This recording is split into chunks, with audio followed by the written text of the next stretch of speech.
Secondary School, where you can see in the background the Valley Huskers are warming things up here for this afternoon's contest in Nanaimo against the Vancouver Island Raiders. The Raiders at an 0-2 record, speaking with head coach Jay Daniels just a little earlier this afternoon, was talking about the importance of wanting to put the other team in a position to limit their playbook, and he accentuated to stop the run. With 38 new players on the roster and their talent levels just starting to see the surface and scratch the surface, these players are ready to have a little bit of fun this afternoon, he said. And we can see how this new culture that Jay Daniels has inculcated into this group, if it comes to fruition this afternoon. Great conditions here, beautiful summer weather. Players will need to stay hydrated, though. It's been a relative scorcher today. In this BC Football Conference matchup this afternoon, should see some great defensive work from the Valley Huskers. They were phenomenal in their last outing, and particularly against the Langley Rams. And speaking of which, just wanted to give a quick shout out to the 3 players of the week. The BC Offensive Player of the Week, Trey Jones from the Langley Rams. The Defensive Player of the Week is Romario Reed from the Okanagan Sun, and the Special Teams Player is Damar Honstein. Thank you, and get ready for a great contest this afternoon here at Nanaimo District Secondary School.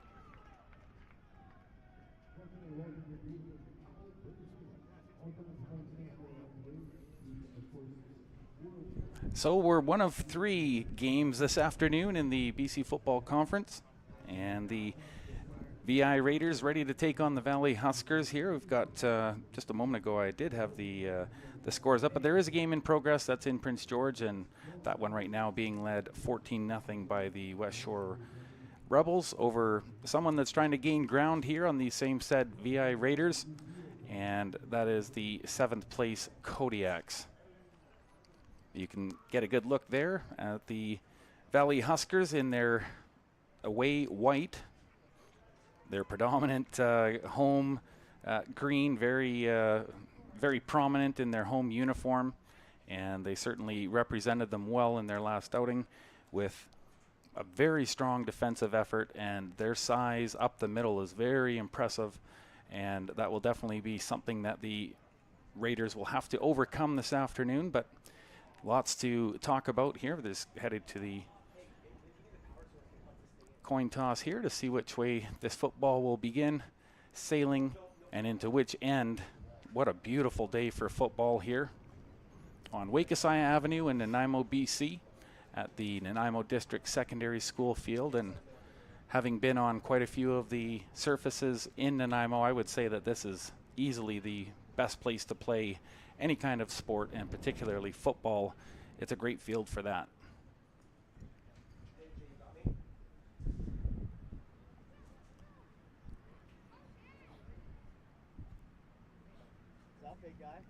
The Raiders starting the season here with an 0-2 record, but speaking with head coach Jay Daniels earlier this afternoon, actually not too long ago, less than half an hour ago, he was talking about the newness of the team and how they're just learning how to gel, how to come together.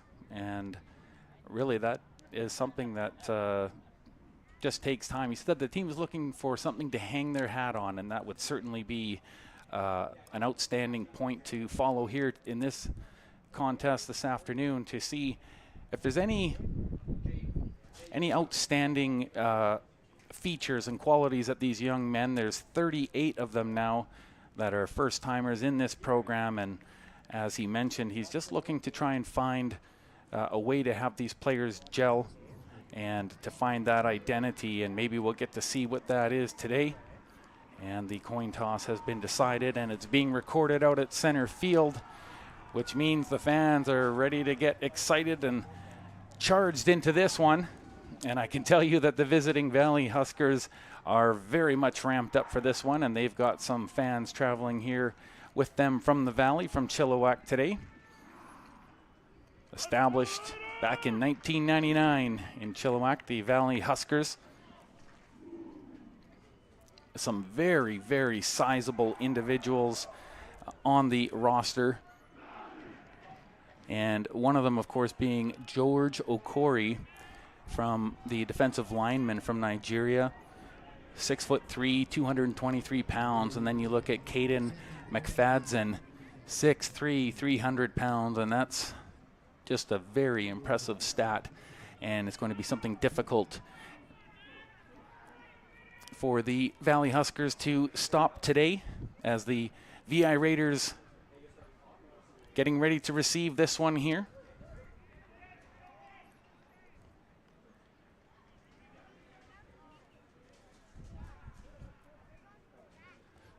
Aiden Saunders getting ready to get us underway here at Nanaimo District Secondary School in the BC Football Conference, Week 3. And we're underway with an emphatic boom from the Valley Huskers side, taken in the backfield. Couple of good blocks, and 3 Huskers go tromping down, and they take the ball carrier with them. And a good opening run to get things underway for the Raiders. Decent field position. And I do apologize, there is a little bit of a wind up here in the gondola area as we overlook this beautiful field here in Nanaimo, but I will try and stay out of the wind path the best that I can.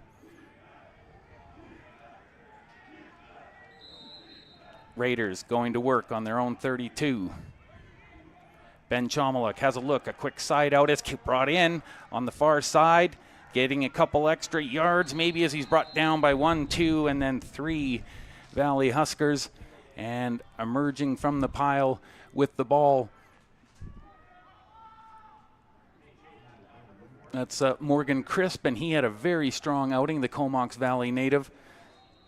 215-pounder that just bowled his way through a little hole there. Pickup of around 2, maybe 3 yards. So it should be second and about 7 or 8 here as Chomaluk has a look. He's favoring his left side. Oh, and the catch is made in the dirt, but it's still made. I believe the decision on the field should be a catch, as Paul Romanoff makes that reception there. Gets a little shoulder pad adjustment there after that slide in the dirt. And he made a good catch there on the run, bringing the Raiders up to about the 37-yard line.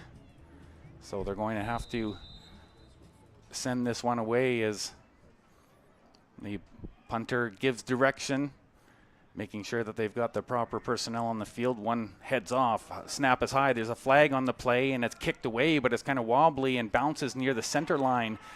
And it's picked up, took a heavy hit in the thigh, and now he's pulled and dragged over to the sideline where he's met by about 8 Raiders, and they finally wrestle him to the ground. That carry Ethan Porter, as he runs that one back probably just about 9 yards or so, but they're determining what this flag on the play is, and the snap was high, so I think that definitely had an impact on the way that the ball was punted.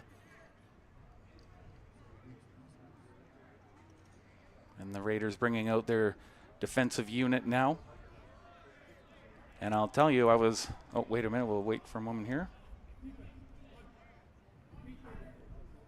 So it was against the Huskers.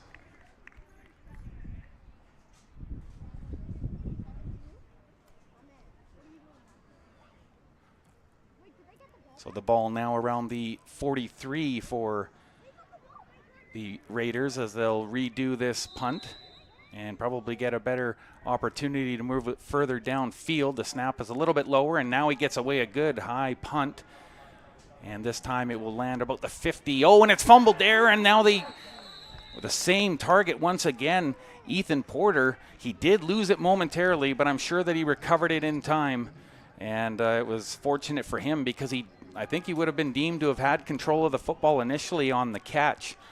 if the Raiders were able to get there in time, but he had enough room between him and the oncoming rush to recover that ball. So the offensive line now going to work for the Huskers. First look. And I can tell you in practice that Lucas Fever was looking very dialed in, and he's got a very strong arm, but he dropped the ball for a moment on the handoff and now swung down right around the line of scrimmage, maybe +1.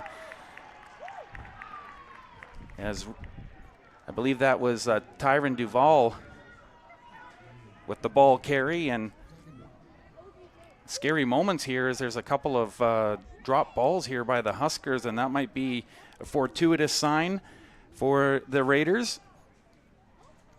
If they can keep applying pressure as they have been here early and forcing potentially a coughed up football. Second down, into the pocket, winds up and throws down the middle, and it's caught and brought down. And that's an excellent catch there by Steve Koniak as the wide receiver found some room down the middle and perfectly run route, just like he was doing in practice here this afternoon. A couple of players were looking very honed and ready to go. Dominic Dumas-Roberts and Tyson George Kelly, they were also looking very sharp running routes in the warm-up. Huskers, the first down, fakes the look downfield and now off to the near side of the field, and it's caught once again. Will he get into the end zone? No, he's hammered about the 8-yard line, and that was Dag Mora rumbling his way for some extra yards there as he picks up an extra 5 or 6 on sheer determination there after catching that ball. But he certainly did pay a certain price for carrying the ball. He was met rather heavily at about the 8-yard line.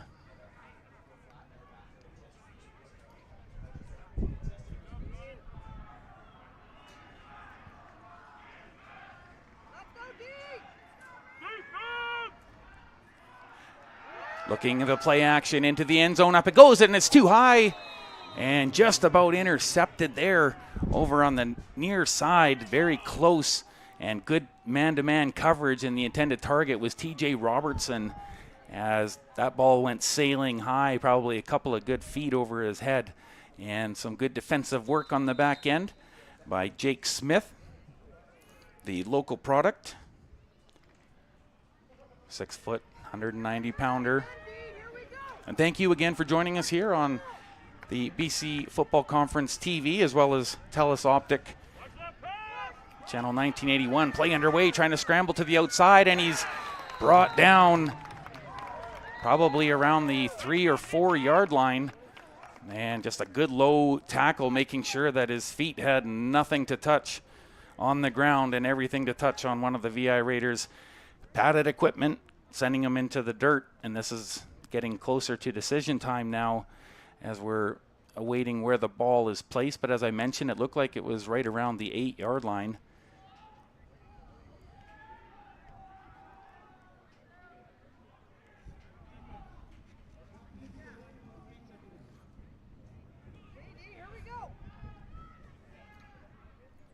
And the Huskers awaiting the decision from the bench there as Tyron Duval looking over to his head coach,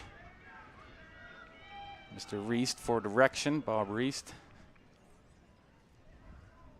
Very important moments here in the football game early with 10:37 remaining in this first quarter as the Raiders trying to put together a red zone stop here.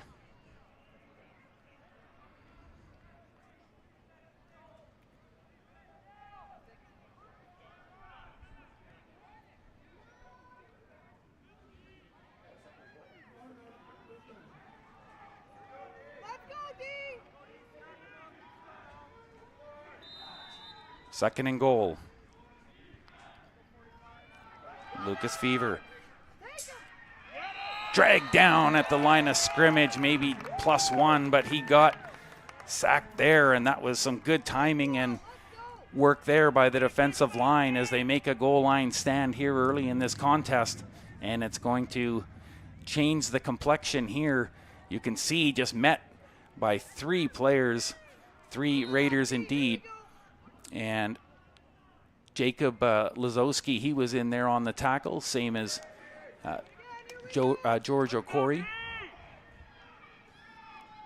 Big 223-pound defensive lineman from Nigeria. And another sack as the VI Raiders defense. Maybe that's something to hang their hat on. You hear the crowd come alive.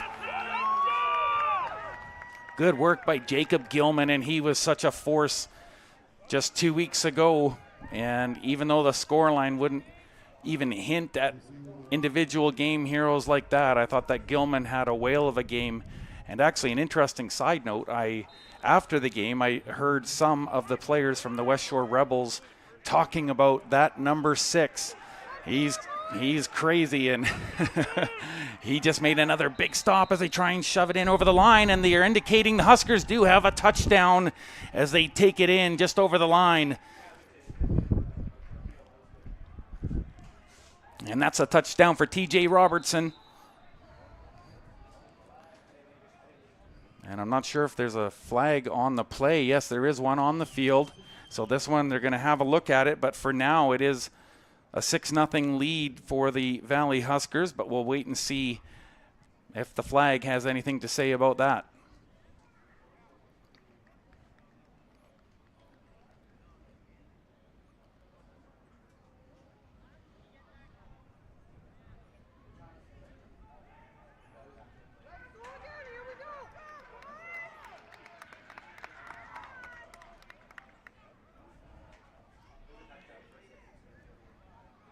I think that they might be redoing this down. I think there might have been something happen on the line of scrimmage there as they're placing the ball in the same area where the play originated from. So, and you can see some consternation. There's some sort of procedure, yes, against the Huskers. So, obviously, a distraught TJ Robertson. It looks like maybe his touchdown being for naught, but we'll wait and see here.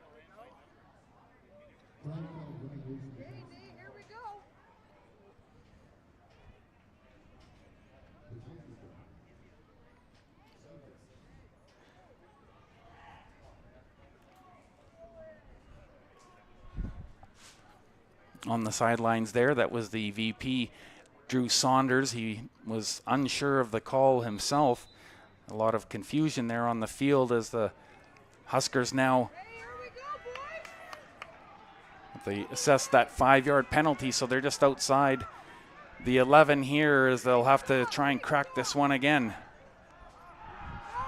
In the pocket, it's thrown deep and over the head of that same target.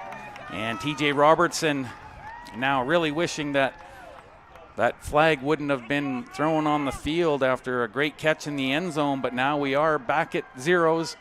And the VI Raiders with a very important stop here on this opening drive. And you can see the backfield effort there. And I told you again, Gilman just having a whale of an afternoon already. And he looks ready and dialed in for this contest here this afternoon. So TJ Robertson has a touchdown called back, and the Raiders have some life here. But they do have the ball at their 11.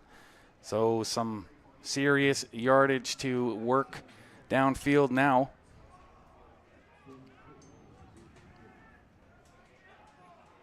As they discuss things behind their own goal line.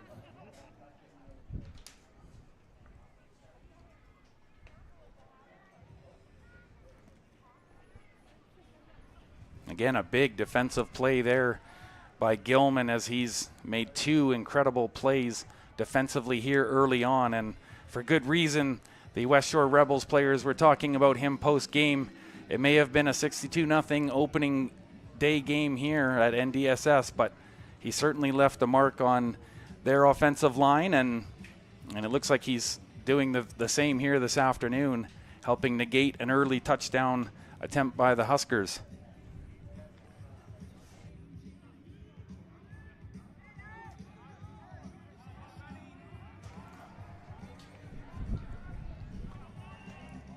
So Ben Chomluk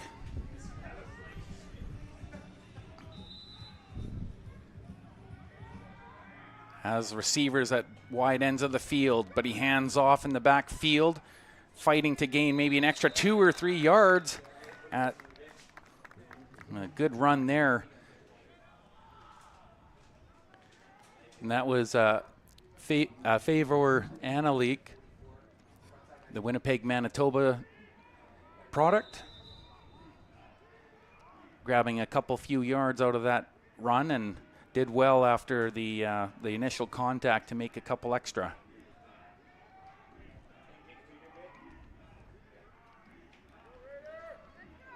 I must say this offensive line looks more organized for the Raiders already today, and it's certainly a treat to watch them go to work here. Ben Chomalik takes a snap, throws out to his right, but that one was just a little too low on the quick action play.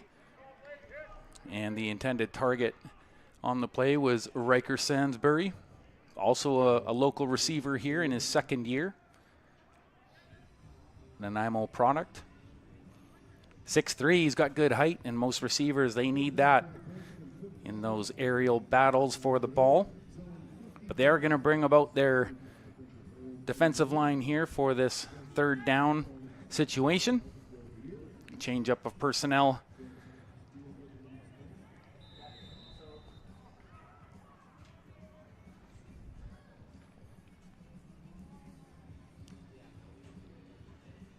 Tyson Bennett having a look downfield there.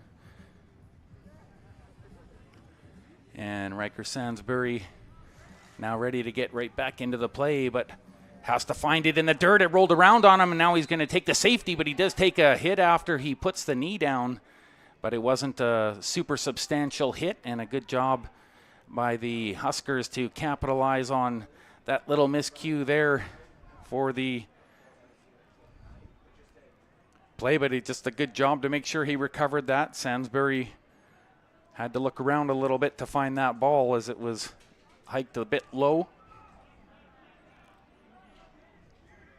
And the Huskers also changing personnel here with about 7.5 minutes remaining in this opening quarter. And you can see him just searching around, and he didn't necessarily like that little bit of extra contact that he picked up on the play. But such is the task when the ball is rolling around like you in behind the goal line. It's you can only imagine as a player what that feels like when you know a whole bunch of big men are coming to try and get that ball, and you're in a partially exposed position going down to a knee.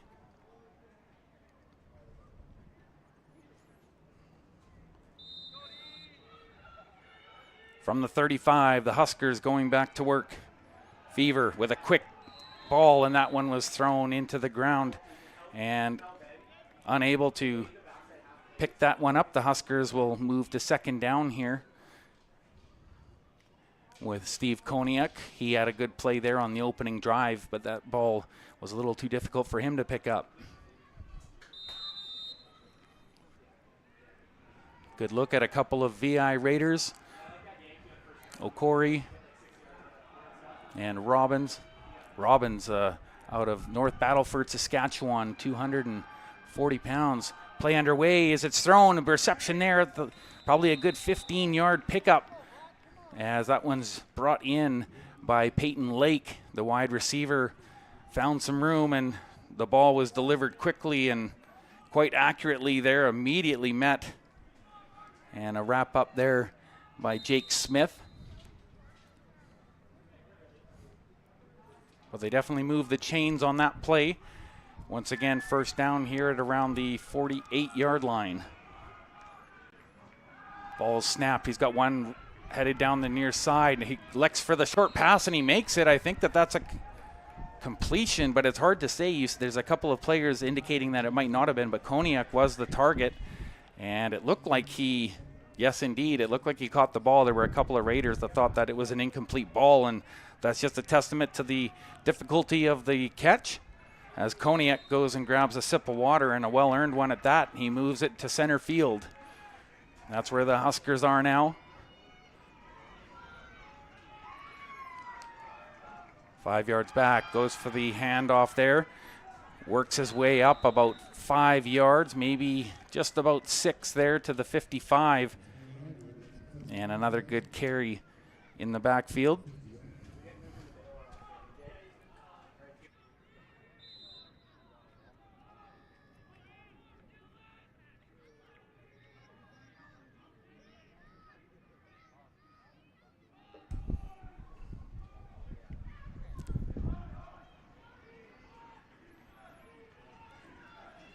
And White moves the chains once again.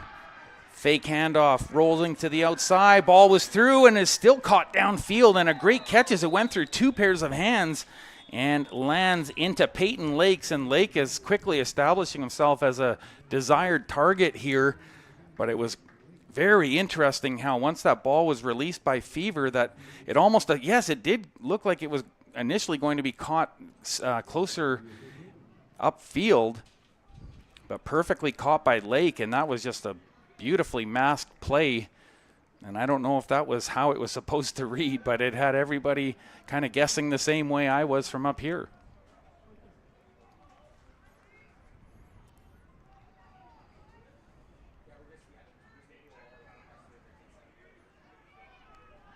Ball spotted around the 46-yard line for the Raiders. Raiders need another. Into the pocket, looking down to his left. Some pressure from the backfield, and he's got to dive forward, but he gets it up to maybe just about the line of scrimmage as he was able to escape a couple of near oncomers, and most notably Josh Wakely, the 250-pound defensive lineman, was scrambling after him, and he knew he needed to get into the dirt and safe, and he did that quite adeptly to about the line of scrimmage. Hanging on to the ball. So the Valley Huskers with a 2-0 lead on that safety earlier, but it could have been worse for the Raiders. Ball thrown over the middle, and it's caught, and Wake has the ball, but he gets met with a heavy hit. But no worries. They'll just adjust his helmet and pick up an important reception, number 3 there, with well into Nanaimo territory now as the Huskers continue to move the ball, and Peyton Lake, a very favorite target. There's such well-thrown balls here early by Lucas Fever. And maybe this time around they have a couple of receivers down the right side. Ball was thrown away and into the dirt as the pressure came hot and heavy. And that was courtesy of Jacob Lazowski, and the St. Paul, Alberta first-year player, providing some pressure. And same with Josh Wakely getting inside quickly, and Fever needing to throw that ball away, bringing about 2nd down with just under 4 minutes to go in the first quarter. And a slim 2-0 margin between the clubs. First look this season for the Raiders here at home against the Huskers. Ball thrown towards the end zone, and it went through a couple of hands, but it's incomplete. And very close to maybe potentially intercepting that ball was Sterling Henry. The defensive back getting into great position to just help create some confusion. And you can see that Josh Caverly, the wide receiver for the Huskers, kind of threw his arms up. But it brings about 3rd down for the Huskers.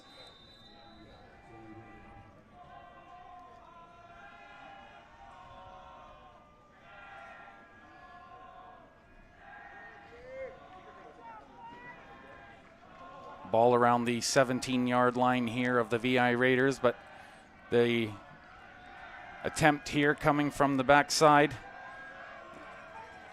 Cued in place. Up it goes, and it's a high spinning ball, and it is indeed a field goal to make it 5-0. And that one kicked quite well by Aiden Saunders. Had some really good height to that ball, actually, as he really released on that one. And some of the local VI Raiders fans trying to get him off his game perhaps a little bit with a few chants. But certainly at this point, the Raiders have to feel it's a fortuitous. Just to be down 5-0, it could have easily have already been a converted touchdown by this point. So the defense has managed to rally around and negate a couple of points on the boards, which in football, as Jay Daniels talked about earlier this afternoon, that it's a game of meters and feet and inches, and you got to fight for all of them, he said. And certainly this afternoon, the Raiders seem to have a more unified approach here as they seem to be getting their defensive line to gel here. And Ben Chomalik goes to work with action in the backfield, and that one's picked up and carried by Paul Romanoff, and he skirts to the outside. He's escaped one tackle and two, and he gets right around the 50, maybe the 48 or 49, but he gets pushed out of bounds, and that's a good run as Romanoff finds some room around the outside, and it was that quick play action as Ben Chomalik made sure he released that ball quickly with a little bit of a screen play developing in front of him, and that's some positive news. He was talking about the importance of making a team run the ball on their first down instead of throwing it, and that's what he wants today against the Huskers, as he wants the Raiders to force them to run the ball on first down. Oh, and it looks like we have a penalty on the play and the ball being moved, and so are the chains, and it's to about the 47-yard line into the Huskers side of the field. So that's great news for the Raiders. And Ben Chomalik, both backs at his side. Ball is snapped. They're going to block for him as he throws to the outside, and it's caught and brought down. And that's a good catch by Hayden Day. Regina, Saskatchewan product in his third year. And he looked good on that play. Simple route, got to the outside, and it was a nice release on the ball. And now the ball is at about the 42-yard line. So a gain of about 5 on the play. Chomalik looking to his left. Throws it high. It was tipped, but it goes into the dirt. And getting a hand up and into the action there, Nicholas Calder-Johnson, the linebacker, played his position very well. Got a touch on that ball. And that brings about third down, but the Raiders at least moving the ball into the right end of the field here. When picking up some important yards on the ground. Paul Romanoff doing a great job. That ball is kicked high and out towards the far sideline. Takes one bounce, two, and they'll let it run out. And it looks to be about maybe the 17-yard line where the Huskers will take the possession of the ball. Pretty good crowd on hand here today. And why not? It's a gorgeous day to be outside watching some football. And I actually got to share, there was a lady that was bringing some beverages back, obviously one for herself and a couple for some friends, and she was doing an excellent job of carrying one. She was biting the cup in her mouth, and she was carrying the other two hands, and she looked like one of those long-distance walkers where she just focused on the goal, getting it over to the bleacher area there for another fan. Play back underway as the Huskers hand the ball off, finding some room down the hole, trying to swing to the outside, getting a little bit of room, and Wyke just continues to put her, and one of the referees was hit on the play, and he's holding his left shin down on the field, getting some help from one of the other officials, but he looks to be in some real discomfort there as that ball was moved downfield quickly by Reese Wyke. And the trainer, two of them actually, as a matter of fact, out quickly. And a nice handoff, good delivery, and he cut right through that seam, right back to his left, and finally getting a hold of his jersey and pulling him down. That was Caius Saunders, getting enough of them to drag him down on the play, but Reese Wyke, as he did so well against the Langley Rams, continues to run the ball very effectively and finding a good seam there, cutting right back across over to his left.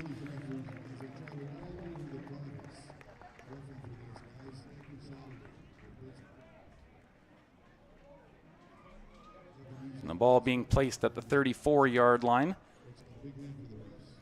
So good to see youngsters like that helping out, running first aid kits and the like out onto the field and helping the trainers out, getting involved in the grassroots of the game. So you got to have the next generation involved, and it's certainly an honor for these young up-and-coming, no doubt, players themselves that would aspire to play football, just like these very, very exciting young men that they're watching here today. And the Huskers with that 5-0 lead as we're in under 2 minutes here in this first down. Raiders down 5-0, but they did a good job moving the ball downfield and getting a couple of successful runs under the belt.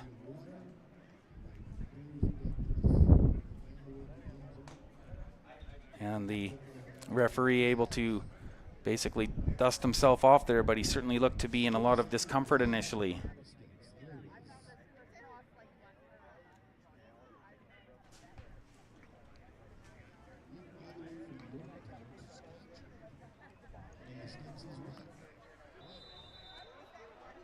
First down now for the Huskers to work with at the 34.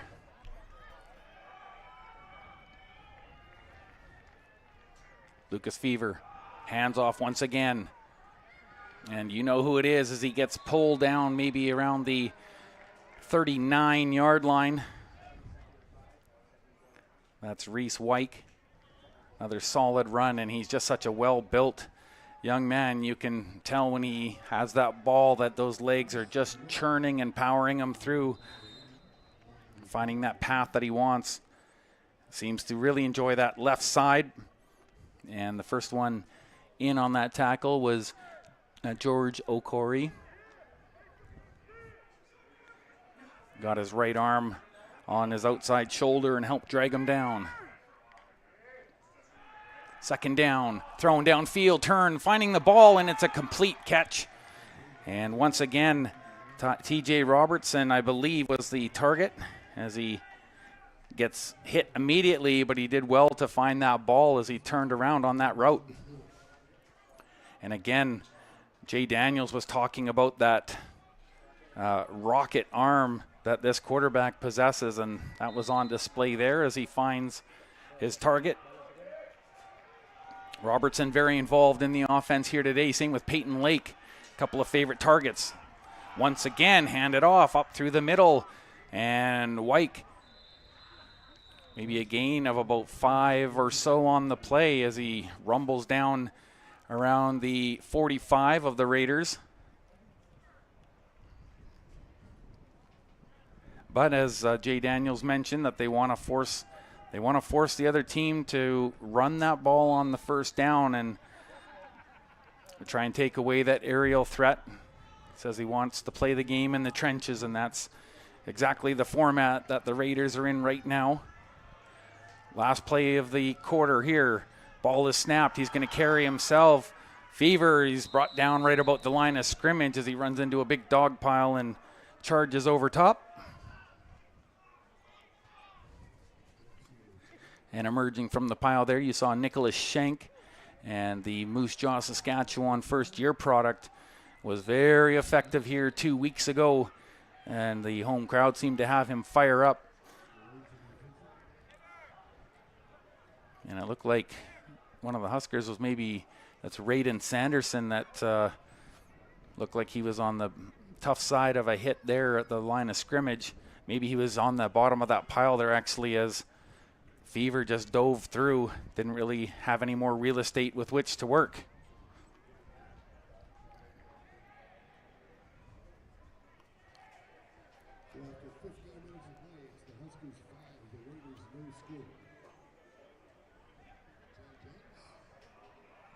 Oh boy, the ball really being moved downfield here as we wonder if they're just doing that to reset here for this second quarter.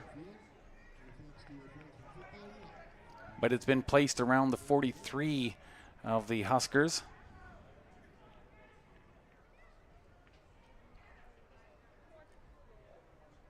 As they get the precise markings on the near side of the field here.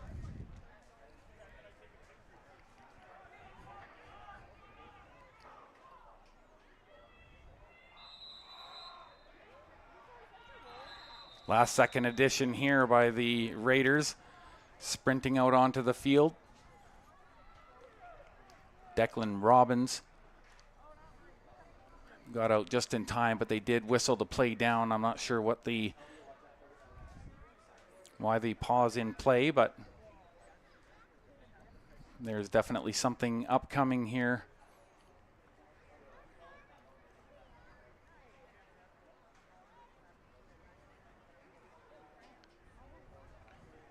TJ Robertson making his way back out onto the field, and he's had a splendid afternoon here so far.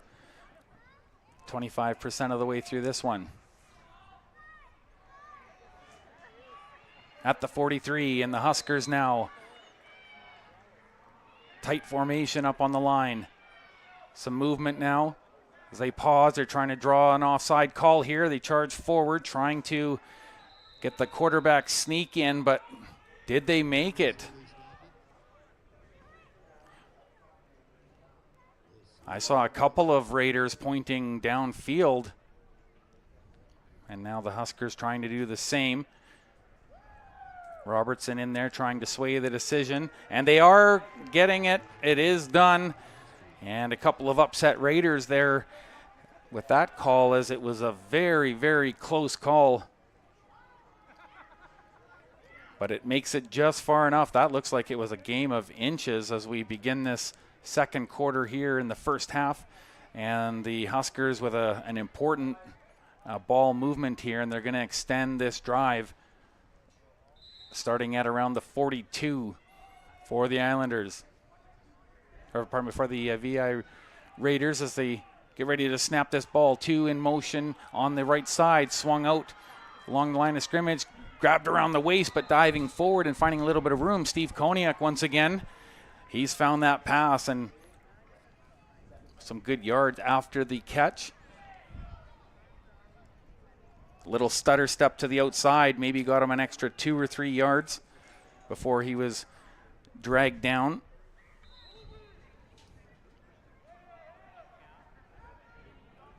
Sterling Henry in on that tackle.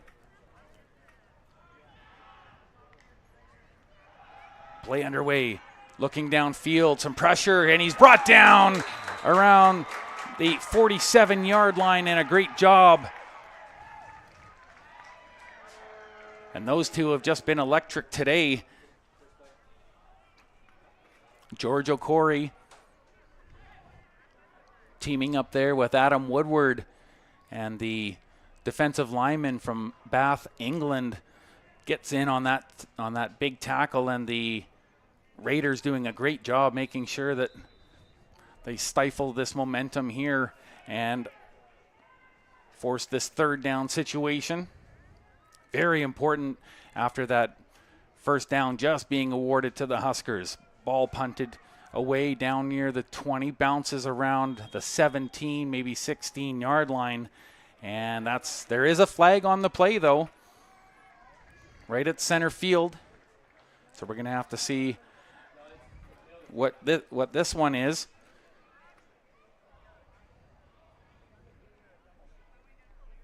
And as they sort that out, just mentioning that the some of the non-active players today for the Raiders: Luke Dawson, Rylan Sigsid, Lucas Bordages, Nicholas Shank. Well, actually, Nicholas Shank, I believe, is out on the field unless they've changed that. But Regan Calvin and Gavin Taylor, Matthew Pertula, Kamyar Mohammed, Malachi Kane, and Ashton Robertson, all non-active players as they're listed. But I did believe that Nicholas Shank was in on that earlier tackle.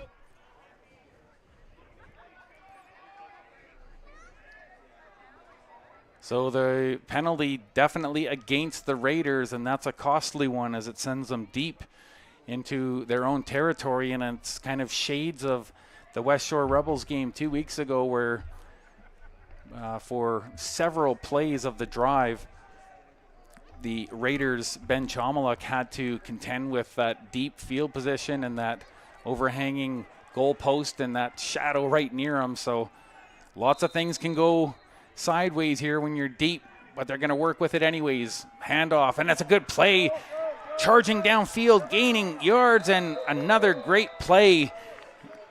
And it seems like the run is really working today. Morgan Crisp, and the Comox Valley native, was one of the best players here on home field 2 weeks ago, and he's picking up right where he left off. A great run. And he immediately charged to his left and getting a few extra yards, evading Curtis Flynn, the linebacker. And it's a good ball movement for them right around the 21-yard line. Chomaluk has 3 down the near side, but he throws up the middle and it's caught. Good reception. Tries to break loose and he's near the center line. What a great catch as he's charging. Still got room as Paul Romanoff continues downfield, and a great play, and it's the biggest one of the game so far, and the fans come alive here at Nanaimo District Secondary. Paul Romanoff, he just took that ball and he evaded that tackle right near the 50-yard line, and he just carried hard after that. Great reception, and look at him win that foot race off of the left side, cutting towards the middle. Had a couple of great blocks there that gave him an extra 4 or 5 yards, and that's a huge play. Oh, Romanoff knows the importance of that one here in the second quarter, and they have life. Thrown to the outside, the ball is high, and Ahuja managed to reel that one in, and he gets hit low for his efforts, but again, maybe a gain of about 7 or 8 on the play, and they're really eating up some yards here down to the 35-yard line of the Huskers.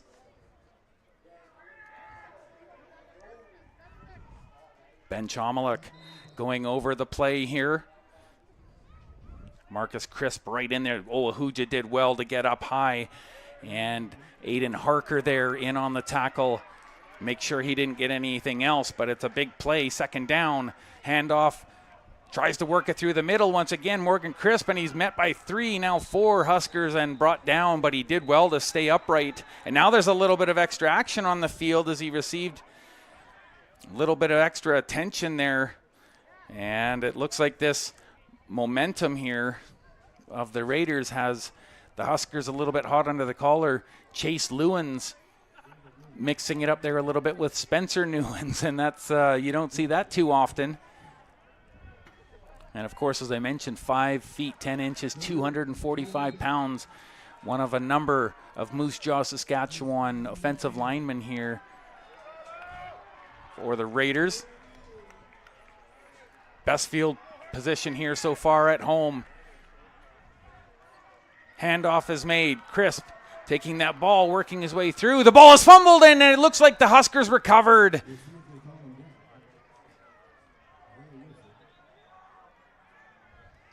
Well, the ball was recovered by Curtis Flynn, and I think they're just deciding whether it was a valid turnover or not.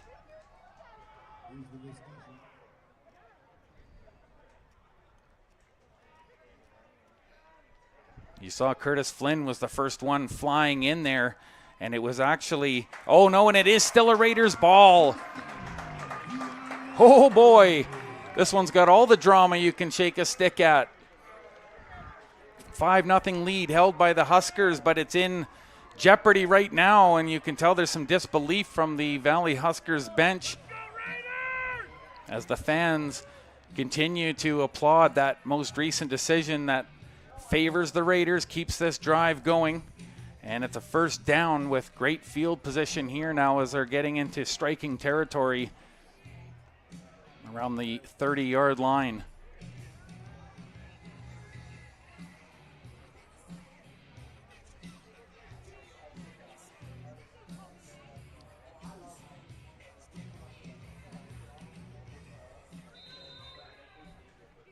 And the Huskers are ready to go, so this play's now underway. 2 on the near side, but thrown to the outside, and it's a caught down to the 5, outside and taken out, and it's a great catch as the Raiders doing a great job once again. Marcus Crisp, or pardon me, that was Hayden Day that caught that one on the outskirts on the left side, and now a lot of discussion from the Huskers. And once again, Curtis Flynn appealing that decision that was made prior to this play. And you see he only had eyes for Day as he escapes that first tackle and then is finally dragged out of bounds by Flynn. And they're really charged up here. Handoff made. Once again, Day, but he stopped at this time maybe a yard back of the line of scrimmage. And that'll bring about second down, but the Raiders have got momentum, and it's been looking pretty solid here today. And what a difference a couple of weeks makes at home, this team being able to gel together, get familiar with each other. Jay Daniels pointing out that a lot of these young men don't live here. They're not from here. And so they've only had about 4 weeks together. Chomaluk takes the snap, fakes the pitch behind him. Oh, he's in trouble. He scrambles to the outside, looking downfield, throws it into the end zone. Touchdown! Harmon Ahuja reels that one in, and he's got something to say as he reels in the first pay dirt touchdown of the season. And you know, Jay Daniels talked about the metrics and the measurables, and every week they've been getting better. And even though you might think that 3 points isn't that much of an improvement over 0, well, I'm here to tell you that they've already doubled that here this week with the first strike, and it's 6-5 looking for this point after, and the Raiders with their first lead of the season. Harmon Ahuja capping off that drive, but it was really Hayden Day who made a couple of great catches to help move that ball downfield, and a very fortuitous call that would have just changed the complexion here completely. And as we mentioned, Curtis Flynn was quite upset after he was the one that recovered a seeming fumble. Here's the point after attempt. Ball is snapped, and it's up and through, and it's good as Harmon Ahuja has a couple of words heading off field. He wants the boys to get charged up, and that's exactly where they're at. Very, very high times here for this young crew. 38 new faces, and trying to promote that culture. Jay Daniels talked about, well, this is an early byproduct, and like he mentioned, something to hang their hat on, and this is a great way to start this afternoon. 8:32 remaining in this second quarter.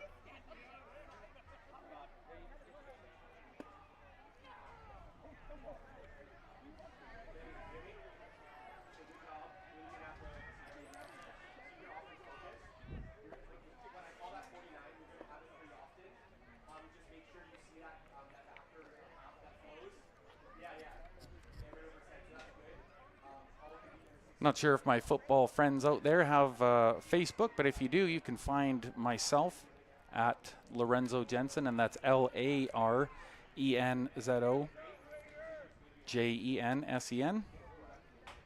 Send me a request. You never know. I've got a video up as the Raiders were warming up this afternoon, and I posted, do these guys sound ready to you? And if it's just a 15-second video, but it really kind of highlighted what's happening here on the field right now as the Raiders getting their first major of the season, and it feels good. A good punt.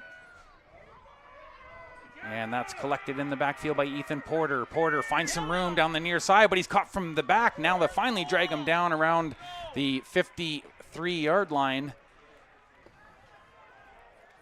And a good run after that initial contact, as he's getting some congratulations from his teammates. Little taps on the helmet there from Braden McDonald, the wide receiver. And this is where the Huskers will go to work.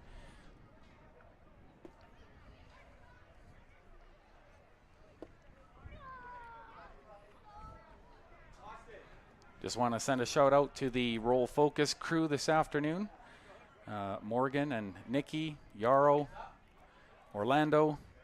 Great people to work with, and putting together a pretty good cast here this afternoon. And of course, Jan on camera too, getting us some great visuals here this afternoon. I mean, a broadcaster can only do so much. He can try and paint the scene, but a picture's worth 1,000 words. And whether you're on your tablets or televisions, whatever you're watching on your smartphone, this picture looks really great, and it's a perfect day here in Nanaimo.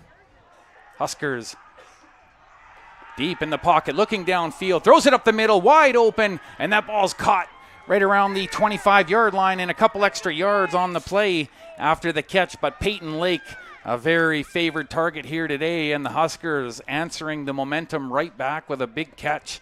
Peyton Lake really moving the chains here on that catch, and there wasn't a soul for about 10, 15 feet.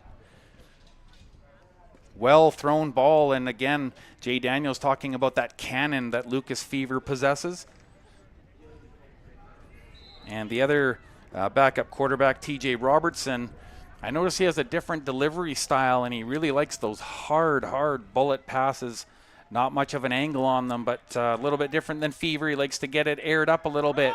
Handoff is made, running to the outside, looking for some room, but a good joint tackle there. And that is right about the 12 or so yard line as the Huskers move the chains again. TJ Robertson was just talking about him. He can run it, he can throw it, and he's getting direction from the bench on what to do next.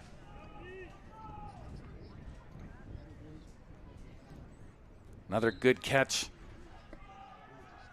and good field position here. Will they be denied this time, or will there be more drama with the flag? In motion now, ball is snapped, quick throw to the outside, and it was caught by the man in motion at the line. That was Koniak, who came from the left to the right in front of his quarterback and taking that little swing pass to the right for a gain of a few. Looks like the ball will be placed right around the 10-yard line, so getting into dangerous territory here. The Huskers hungry after that called back touchdown earlier in this contest by Robertson.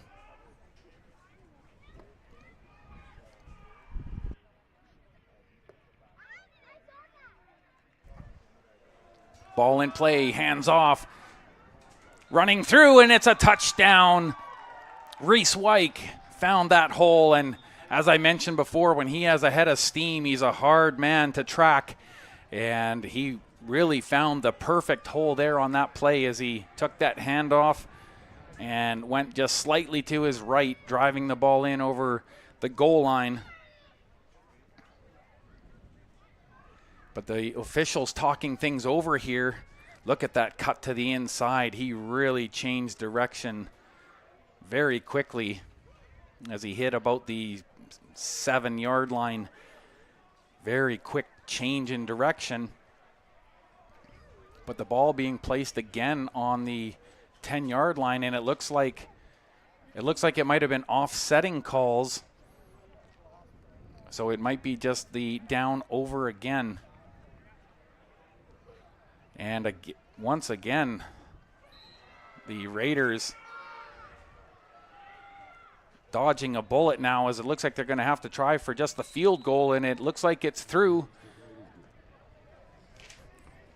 But only 3 points up on the board for the Valley Huskers, and that's good news for the Raiders. It looked like initially it was going to be a touchdown and most likely 7 points on the board instead of 3, and they'll gladly take that. So the Huskers with a 12-7 lead here with 6:30 remaining in the second quarter.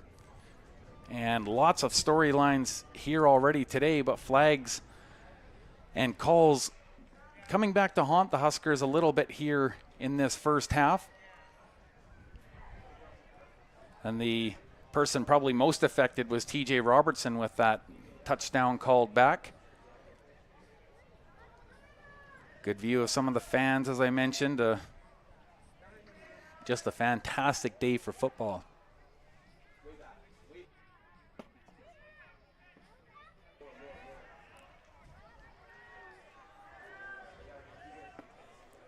Huskers will punt this one to the Raiders. The Raiders coming off of an exciting set of downs. Oh, it is a side kick, and it goes through a couple of legs, and it's not picked up at the line. The ball's bouncing around, and the Huskers look like they were the ones that collected it. Indeed, the officials are pointing on that short punt unit, and I believe that it was Tyson George Kelly that picked up that ball.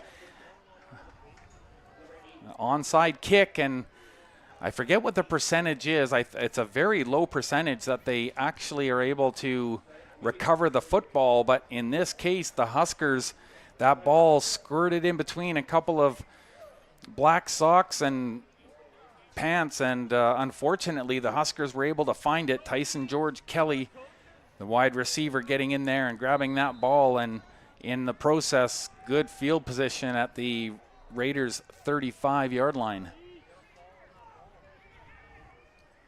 So Lucas Fever and company will go to work from that area.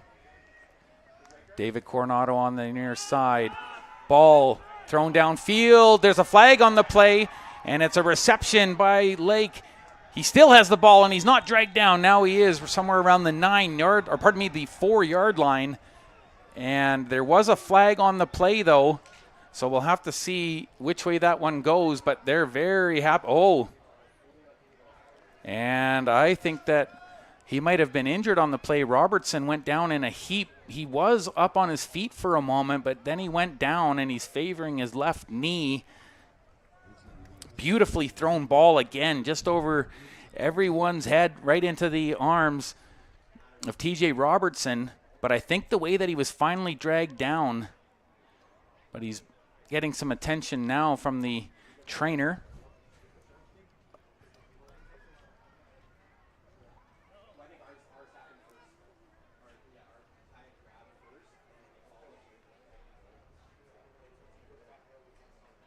And again, he's favoring his left knee area.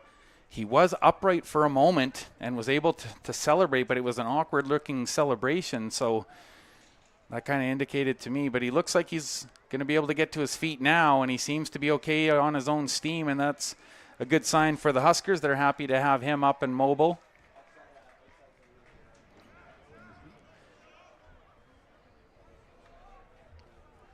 And just amazing field position here for the Huskers after that onside kick. They were able to reel that very low forward spinning ball. It was a well-kicked ball. Fake handoff, rolling to the outside now. Thrown, and it's through, and that one will count, and that's a 6-pointer up on the board for the Huskers, and that one stings for the Raiders. Although I do believe I see a flag in the backfield there.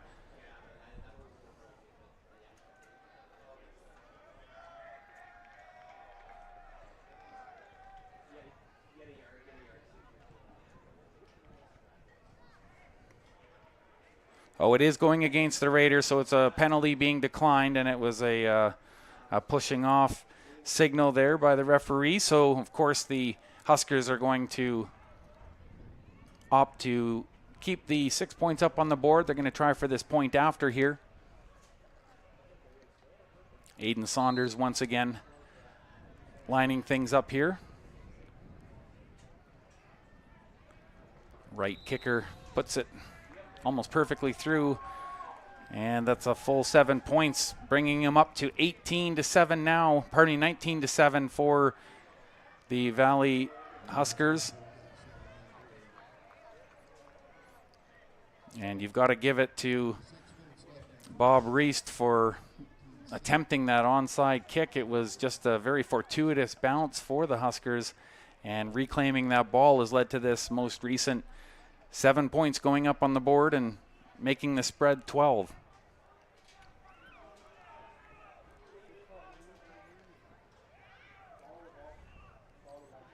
So with just under 6 minutes to go here in this second quarter, Huskers will punt away and see if the Raiders can get things moving in that positive direction again after that nice touchdown by Harmon Ahuja. First of the season for the Raiders, and a nice bright spot here this afternoon. And this game well within reach coming up here in this second quarter than the position they were in a couple of weeks ago here at home. This time they try a punt that's short, and it's just brought down, but it's right around the 50-yard line, and so that'll be good field position for them to go to work with, as that one's caught by Favior Analike, the Winnipeg native.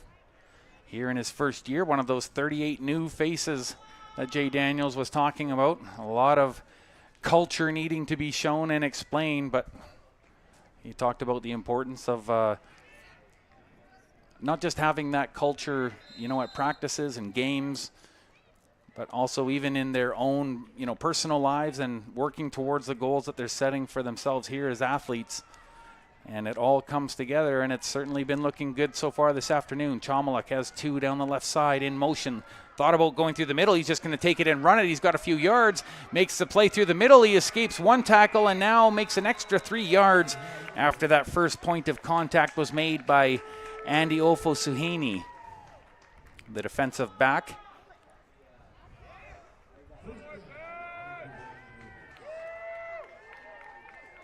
Ofosuhini getting that first contact there, but a great scramble out of the pocket. And look at him pick up those yards. He still needed to have Curtis Flynn come in on the assist. And I believe Nathan Gale was also in there on that tackle. Moving the chains. Raiders snapping at 3 on the left side. Short pass. Once again, same target. Brought down around the 37-yard line.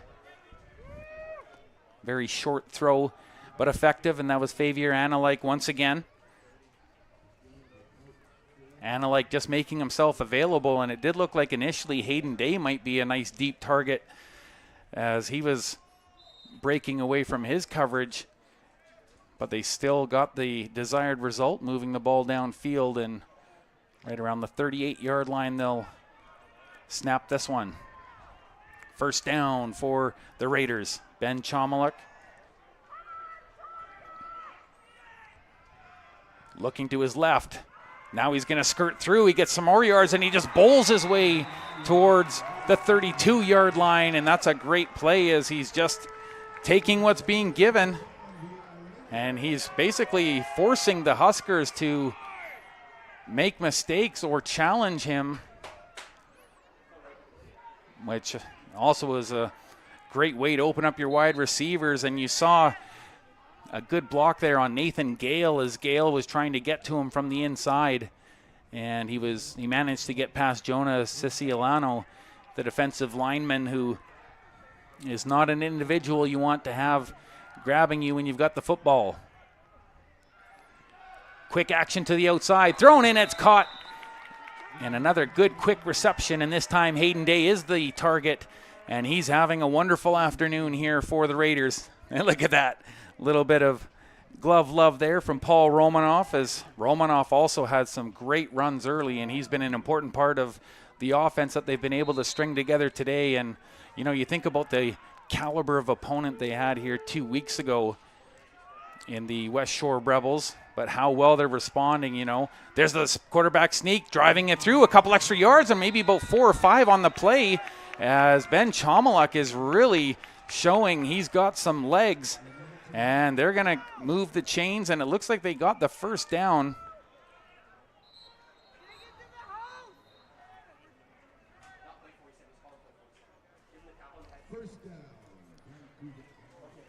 So another first down for the Raiders, and this is looking really good this afternoon, putting together some drives.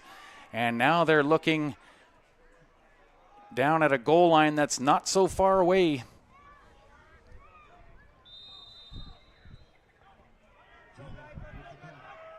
From the 13, ball was a bit low, but it's thrown. Good catch there. Not much yardage after, but it's all the same to Paul Romanoff, as the Nanaimo product shows some veteran savvy there. That quick little route opening up, and there's such better timing today from Ben Chomiluk. Just so focused, and he put that ball exactly where it needed to be as he gets dragged down by Raiden Maston, the defensive back. And they're going to have a sip of water and cool things down. As I said, it's been a pretty warm day here in Nanaimo.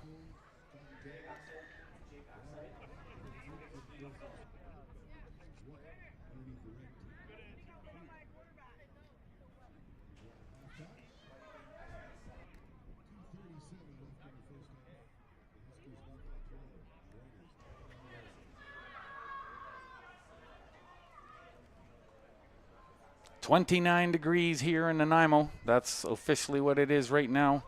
And it's been a hot one. I can tell you, I was out on my deck this morning and it was maybe 8:30 in the morning and there were beads of sweat coming off of my forehead as I sit there just checking out the view of Departure Bay. Way off in the distance, of course, but it's always kind of cool this time of year to watch the ferries come in. There's the snap, important down, far to the left. It's caught, and it's a touchdown. Harmon Ahuja with his second of the game. And the Raiders continue clawing back. What a great throw. And I'm just looking to see if there were any flags on the field, but I don't think so. Harmon Ahuja with a great reception and a perfect throw. That's a well-designed play. And he did not have a cornerback near him for at least 10 yards. It was just a perfectly thrown ball, and he's really having himself a day. Harmon Ahuja, more action here. Look at that ball up and through. Actually, maybe it wasn't that many yards, but it doesn't matter as he tosses that ball up in the air. And the Vancouver Island Raiders are putting up points like they've just been doing this all along. We got a great football game on our hands. Don't you dare go away after this first half is over. About 2.5 minutes to go in that, but now it's a... Oh, wait a minute. Well, indeed, there was a penalty on the play. Down, overthrown. Oh, and it was nearly caught. It was in and through the arms. Paul Romanoff diving, trying to catch that ball, and he nearly did. 2 players on him, so I do apologize. They did call... Sorry, I'm just trying to make out. I guess they were going for the 2-point conversion here. And look at that ball rifled right. I don't know, even if he would have caught the ball, he had Curtis Flynn right there. I don't know if he would have been able to make it in.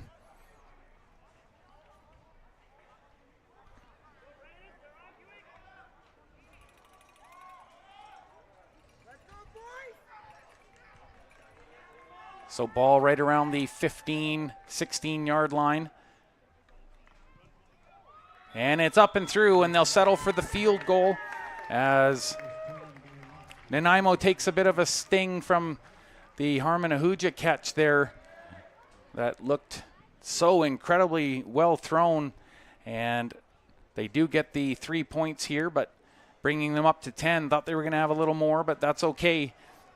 Still putting points on the board and having a good afternoon doing it. The offensive line looking a lot tighter here in their execution. And for their part, the Valley Huskers have been, they've had a few very important targets this afternoon. Reese Wyke carrying the ball a lot and often. TJ Robertson, of course, one of the downfield threats, and Steve Koniak's also done a great job finding the ball. And that one onside kick there by the Huskers, that really is kind of the difference here as we stand 19-10 for the Huskers.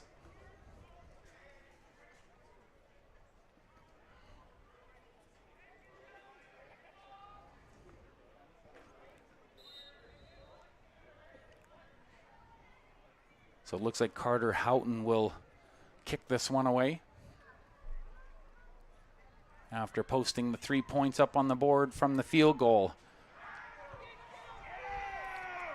Raiders watching as it's carried around the outside. Ethan Porter, he did get to about the, well, right near the center line, I guess. It was hard to see with the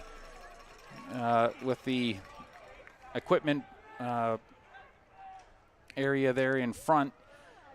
A player stand that has a lot of the sound equipment and everything there, and some of the on-field assisters and statisticians making sure in this hot weather, like I mentioned, 29 degrees here in Nanaimo still, nearly 7 o'clock in the evening, and that's the kind of day it's been. It's been pretty toasty, but it certainly has been hotter here in the island for football. And the Huskers right around the 52-yard line.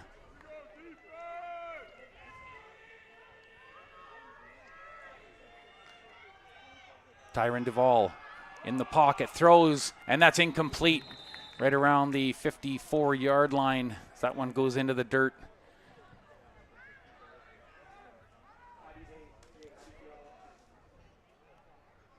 And the intended target, Peyton Lake. Peyton Lake having a big day here so far this afternoon, but that one was a bit underthrown as Duval was trying to read his route and the pressure that was being applied on the play. Second down now. 2 in motion, now 3 down the right side. Ball is thrown deep, 2 on the recover, just knocked down and away, and good play. Good tandem effort there on the backside as the VI Raiders come up with an important defensive play. Jake Smith downfield, jumping up and helping get a hand on that ball.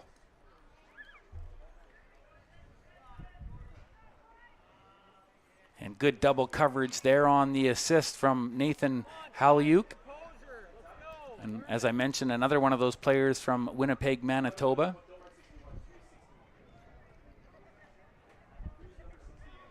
I'm already seeing 5 different players on the Raiders that are from Winnipeg, so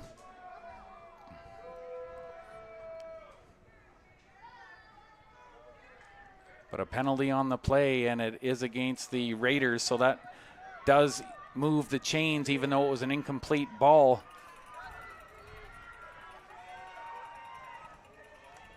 And it's placed around the 43, but there's some movement on the line, and the play is whistled dead.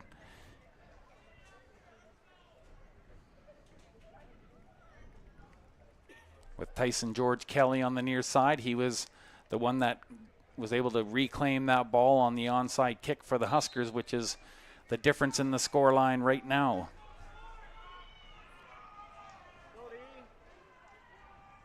Duval with 3 on his right in motion, but he's looking to his left. He's throwing downfield, looking for, yes, and it was indeed Tyson George Kelly, and he keeps it in, punches it into the end zone, and that's a touchdown. Tyson George Kelly reels that one in, and he gets some body bumps here from his teammates. Dag Mora in there helping him celebrate. And it's a 25-10 score line for the Huskers as Duval, perfectly thrown ball, and it was just enough over the reach of Tyson Bennett. Bennett trying to jump up and knock that ball away, but perfectly thrown ball. And Tyson George Kelly, I was mentioning at the outset that he was running some pretty impressive routes. And he comes up with a big catch here near the 2-minute warning of the second quarter here to put some distance here between the Huskers and the Raiders on the scoreboard.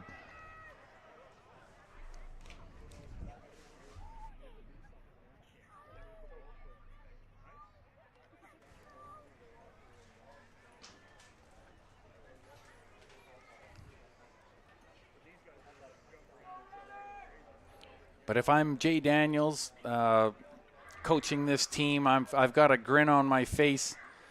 Some very electric blue reflective glasses, sunglasses he had on as he was talking to me watching the warm-up here this afternoon.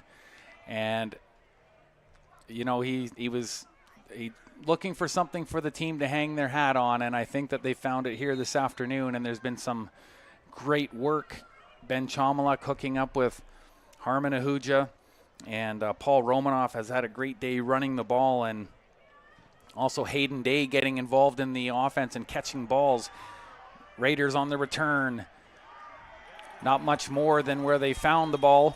Maybe a couple yards as many bodies come together trying to figure out where they're going to place that ball, but it should be somewhere around the 35.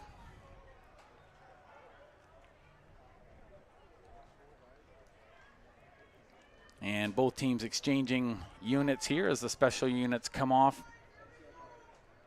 And the Raiders to go to work around their own 35.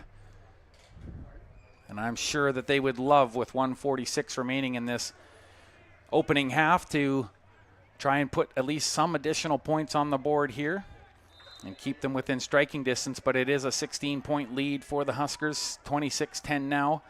And again, that onside kick was a big momentum piece for the Huskers. The handoff made. Met by 2-3 Huskers, and did they strip the ball? That's the question, as they did have possession when they hit the ground, but I think they're going to discuss whether the player was down or not on the play. Ben, run your concepts.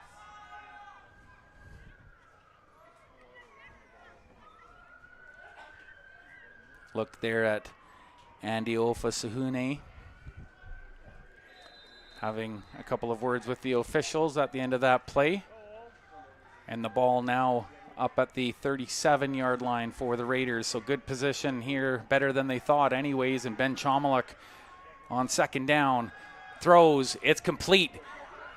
Good play at the line, but maybe probably no yards gained after the catch made there by Paul Romanoff. But again, he's been important here so far today, making catches, making some plays, and maybe a gain of about 5 or so on that play. And as I mentioned before,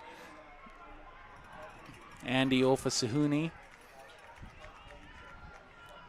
very good defensively. They just charge it forward, and a good several yards there as they get closer to the 50-yard line, punching through. But there's just making sure that all of the Raiders are getting up. One was a little bit slow on, and that was Gavin Taylor, the big 315-pounder from Squamish, BC. Chomalik. Harmon Ahuja on the near side makes the catch, turns it outside, and he's down around the 39-yard line of the Huskers. And there's a flag on the play, and the referee shaking his head at Harmon Ahuja, and he must have been something that he didn't like after the catch, after he had gone out of bounds. And the fans pretty upset with the call and the flag on the field, because it's most assuredly going against the Raiders. And so the progress for Harmon Ahuja there on that catch will be somewhat negated here by this penalty, as they run it back right near the 50-yard line.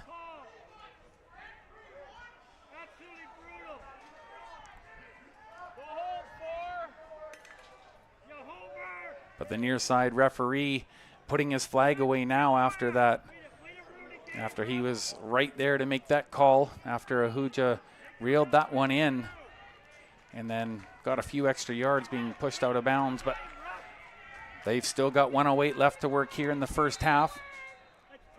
Ball around the 50. Looking downfield over the middle. Oh, and it's a heavy hit as he tried to jump up and catch the ball, but he was in and out of the arms of Felice Toscano. And the Lady Smith product had that one go through his fingers. He got a lot of vertical on that one, but just unable to quite grasp the ball. Hard ball, and it was a little bit wobbly as he tried to bring it down. And again, a familiar face with Curtis Flynn in the backfield making sure. So just over a minute now to go. The offensive line still looking sterling and steady, as they're really determined here to try and make something work before the end of the half. Holds. Chomalik tries to make it through the middle, has his his legs all wrapped up, and another big tackle there on the play for Andy Ofasahune,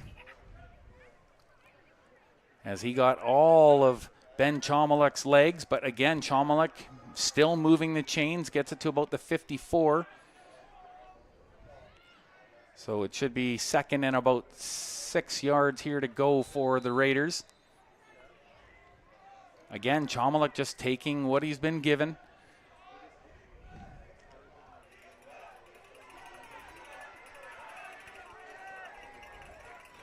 He's got Riker Sansbury to his right.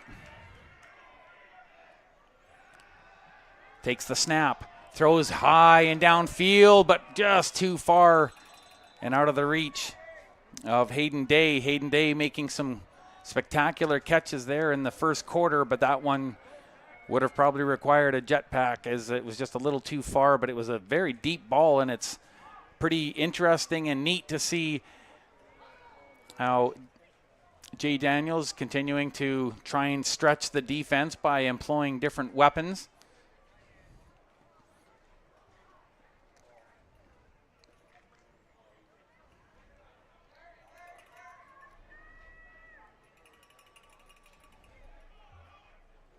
So the Huskers just past the center line, and 33 seconds remaining in the second half.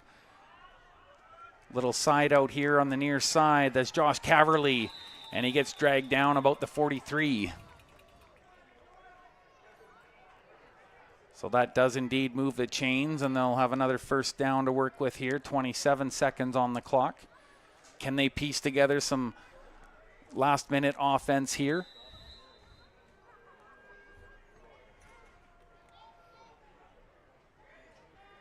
Two in motion on the right side. Thought about moving downfield. Duvall holds. He's in trouble trying to get out of the pocket, and he's brought down around the center line. But there was a flag off of the back side, and I don't know if that's going to help or hinder the Raiders.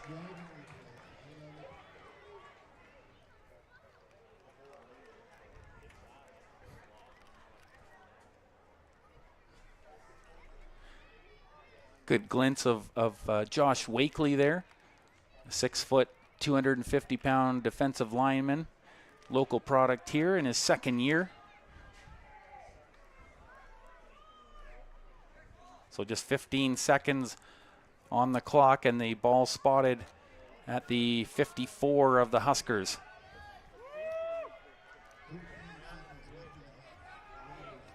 Will this be the final play of the half?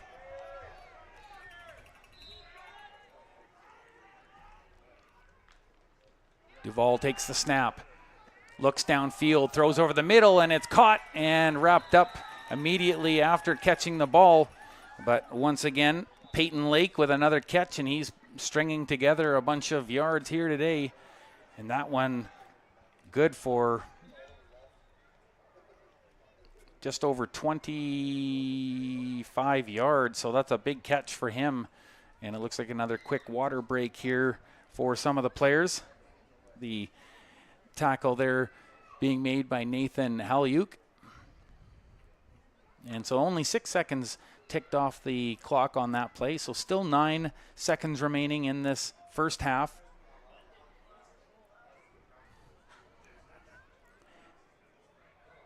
Good look at Jaquan Wright and Ethan Waite. Good sizable offensive line there. Jonathan Anderson and also Jonathan Pedersen.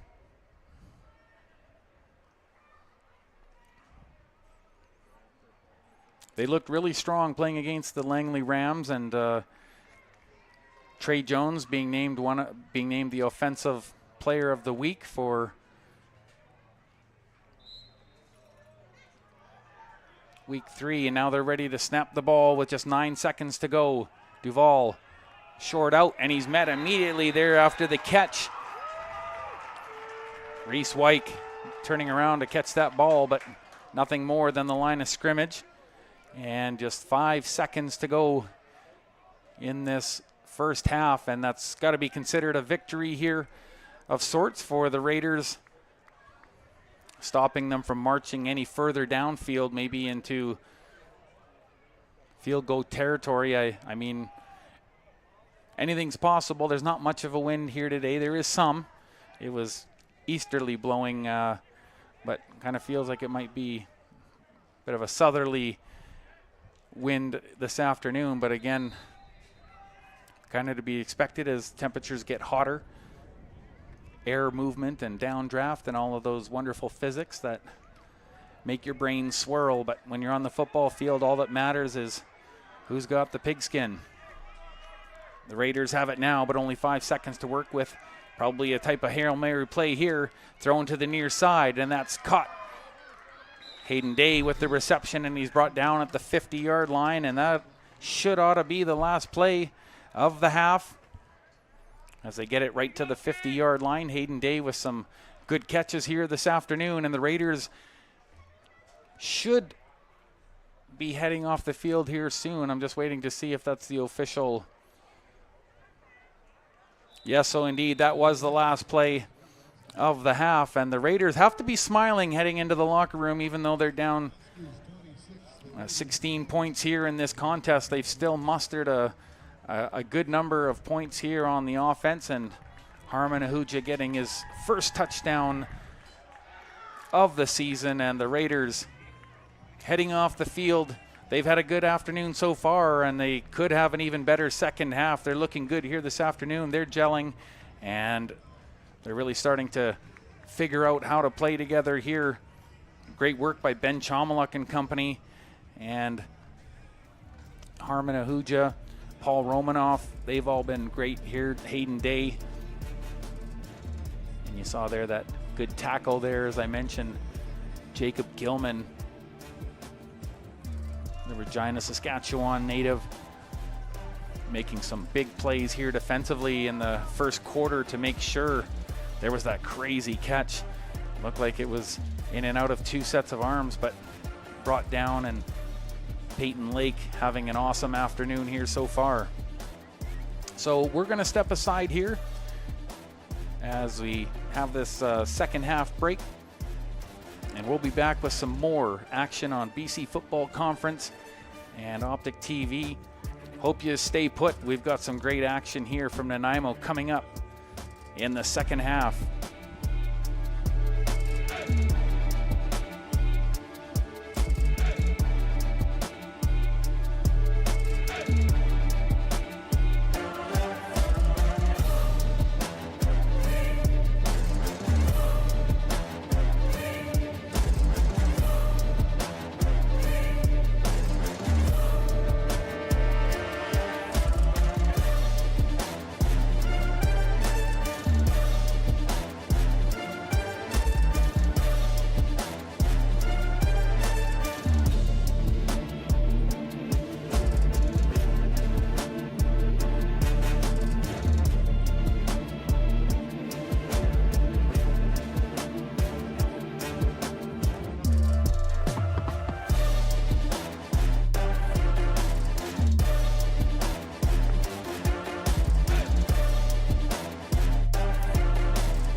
I think the team is ingrained in the community here, and it's something that, being part of Vancouver Island Drives and Vancouver Island Raiders, we felt like was a perfect fit. We want to support local teams, local businesses, and we feel like these are the guys to get it done this year. So we're super excited to get involved with the team. So let's go, boys. Let's fire it up. Woo!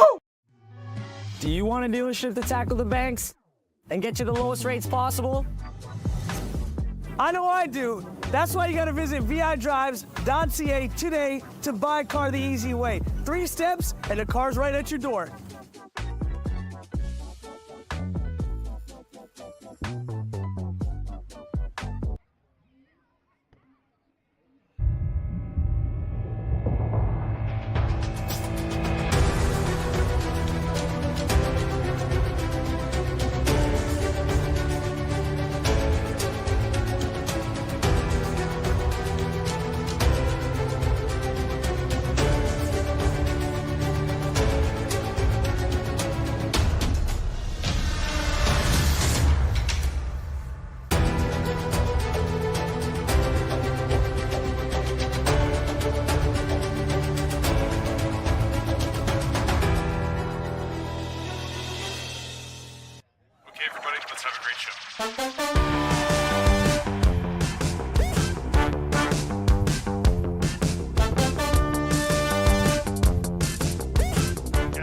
throw. Look out, Karen Masson. Got it. There from full pickup, who passes there to Jesse King, who scores again! At West Shore Motorsports Park.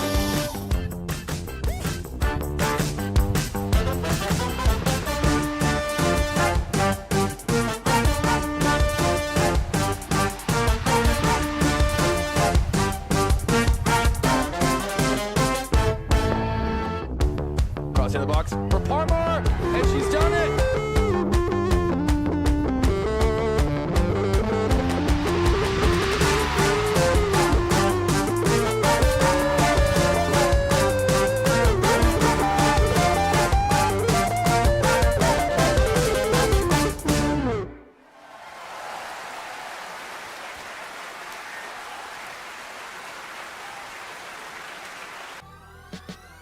Do you want to touch down to savings and intercept the great deal? I know I do, with over 600 pre-owned vehicles right here, right now, and 18 lenders. I mean, there's nowhere else to shop.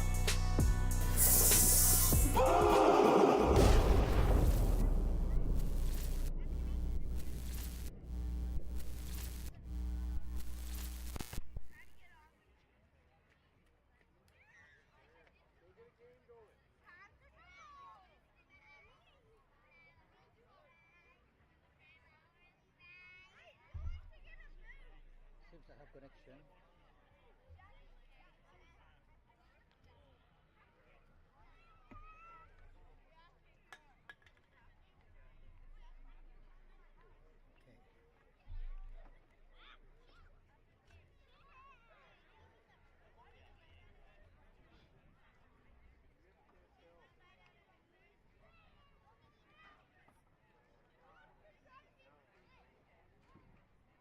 I just reboot the system.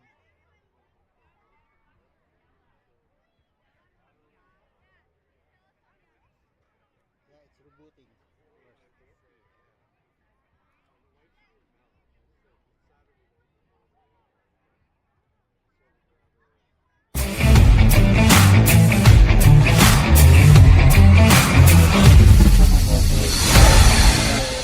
I think the team is ingrained in the community here, and it's something that, being part of Vancouver Island Drives and Vancouver Island Raiders, we felt like was a perfect fit. We want to support local teams, local businesses, and we feel like these are the guys to get it done this year. So we're super excited to get involved with the team. So let's go, boys. Let's fire it up. Woo! Do you want a dealership to tackle the banks and get you the lowest rates possible? I know I do. That's why you gotta visit vidrives.ca today to buy a car the easy way. 3 steps and the car's right at your door.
Okay, everybody, let's have a great show.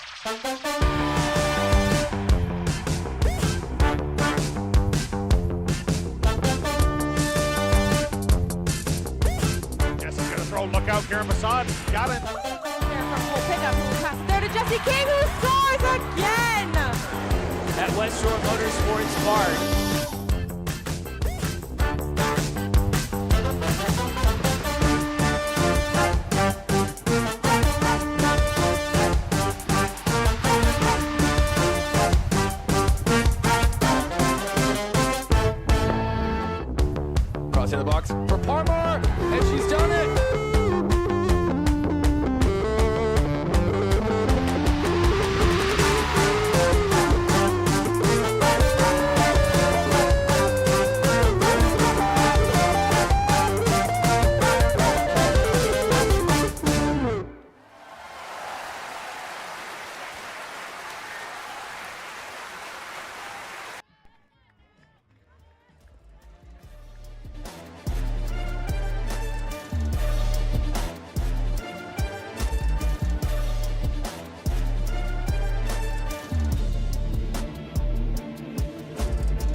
One half in the books, one more to go, and a 26-10 lead for the Valley Huskers. Both teams on their respective benches on the far side of the field, closest to the Nanaimo Aquatic Center, if in case you're wondering what all of those big tubes and everything are. My two twin boys have ridden in those, and I'll tell you, they love them. Great water slides there at the Nanaimo Aquatic Center, and overall just a great sporting environment. You see the fans getting into it, and I believe that a couple of those young men that you're seeing on your screen with the Seahawks cap, they were tossing a football around. A nice looking one too. A little bit earlier here, just prior to game time. Shot of the Huskers bench, and again, such a huge defensive line. Cade Kelly, number 92 in the background there. Also seeing Colton Knutson, kind of one of the bigger boys on that club, and they did an excellent job against the Langley Rams, and they're doing a really good job here today also against the Vancouver Island Raiders. But the Raiders have managed 10 points here, and most importantly, they got into the end zone. That's got to be a huge plus for the club. Get that proverbial monkey off the back. You always want to get those major scores. They not only help out a lot in the standings, but more importantly, it indicates that their offense is starting to click. As I mentioned, 29 degrees. 7:15 in the evening here in Nanaimo. I know it's not California or maybe Mexico-esque, but if you're wearing a whole bunch of gear and a very sturdy, strong helmet, boy, it gets hot inside. And that's why a lot of times in the warm-ups, you'll see a lot of the players will fold their jerseys up underneath their gear and their upper equipment to get air at their midsection, anything to help cool their personal environment, as they knew it was going to be a warm one today. Just here on Wakasai Avenue at the Nanaimo District Secondary School. 3 games on tap this afternoon. Gonna see if I can grab the most recent update here.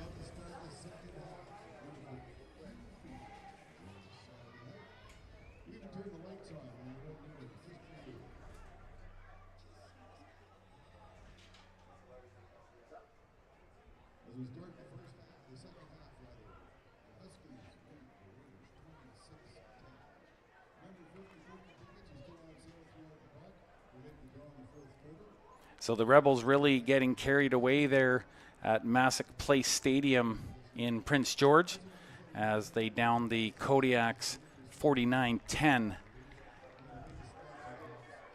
And actually just 15 minutes since underway, the Broncos visiting the Sun, Okanagan Sun, tied for first place. And that'll happen is happening at the Apple Bowl Stadium in Kelowna. So they just got underway. There's no update on that yet, but it is a final.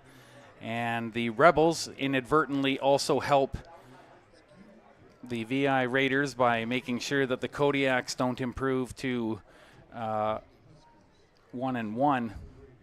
So they are 0-2, which is where the VI Raiders started this afternoon. And they'll need a strong second half if they're to improve to 1-2 on the season.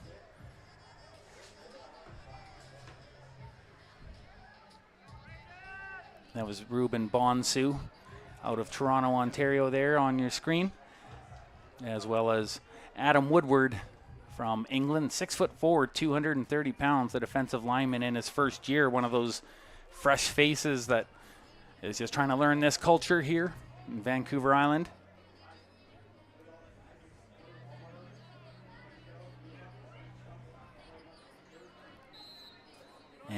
Tyson Bennett, last one to make his way onto the field as they kick this one away.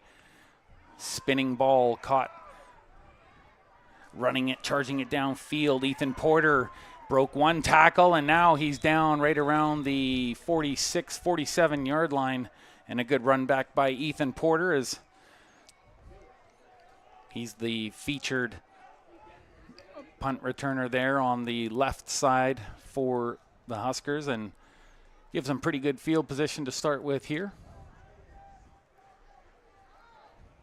And again, thank you for joining us here on this beautiful afternoon.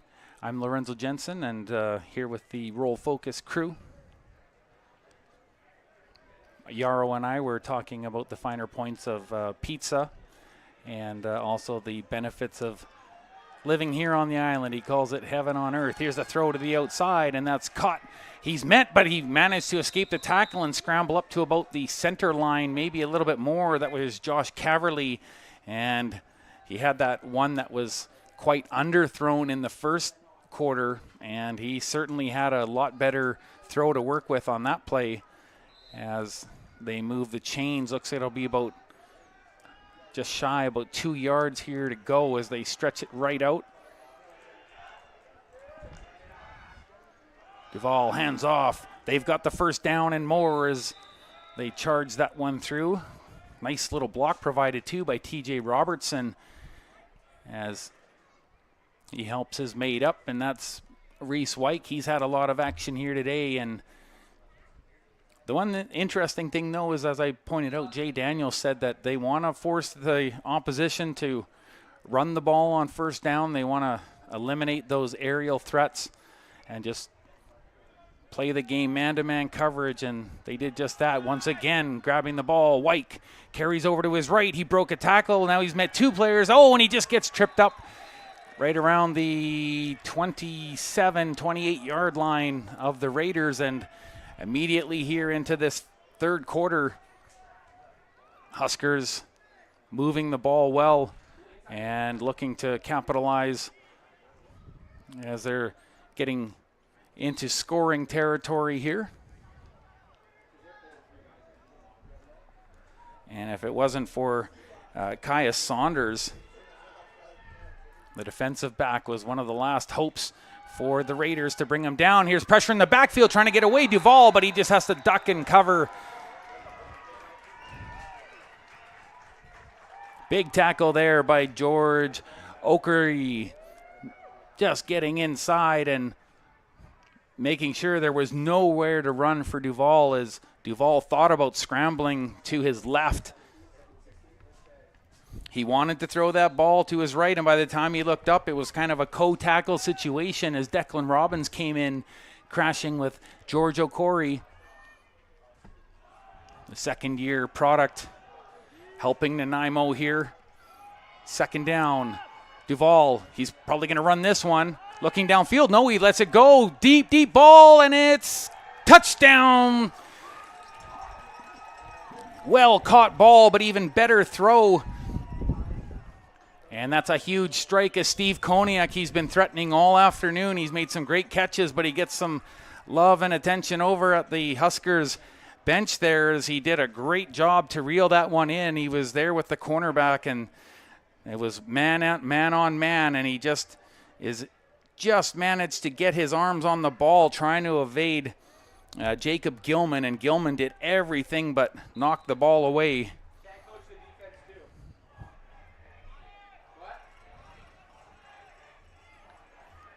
And a big scoring play, and Valley getting some degrees of separation here.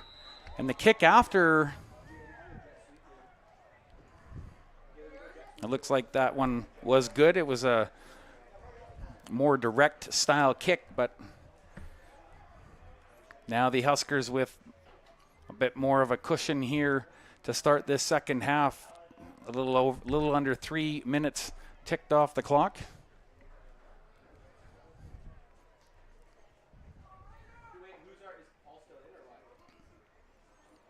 But it should be another good opportunity here for the Raiders to try and flex a little more of this offensive acumen that has been on display this afternoon, particularly in quarter number 2.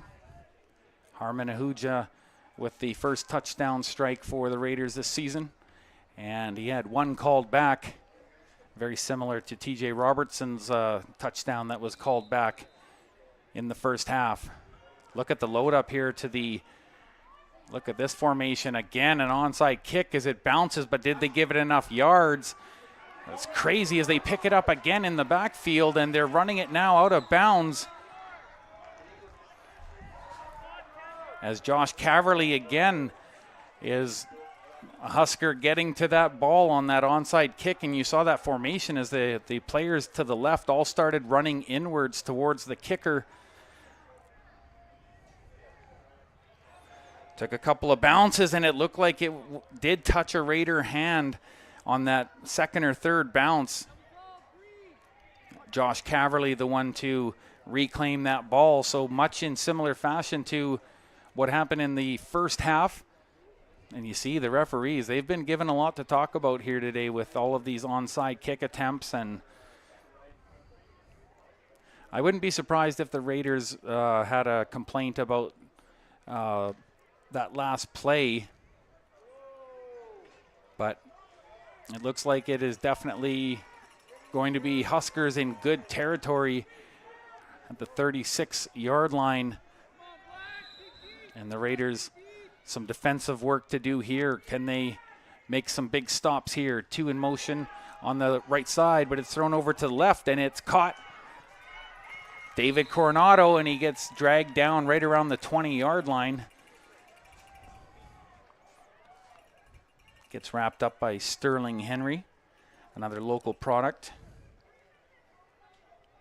He's in his second year, and you could see he had to reach down a little bit for that one, but it was a good job making sure that that right leg of his, Sterling Henry, had it wrapped up, or he could have had even more.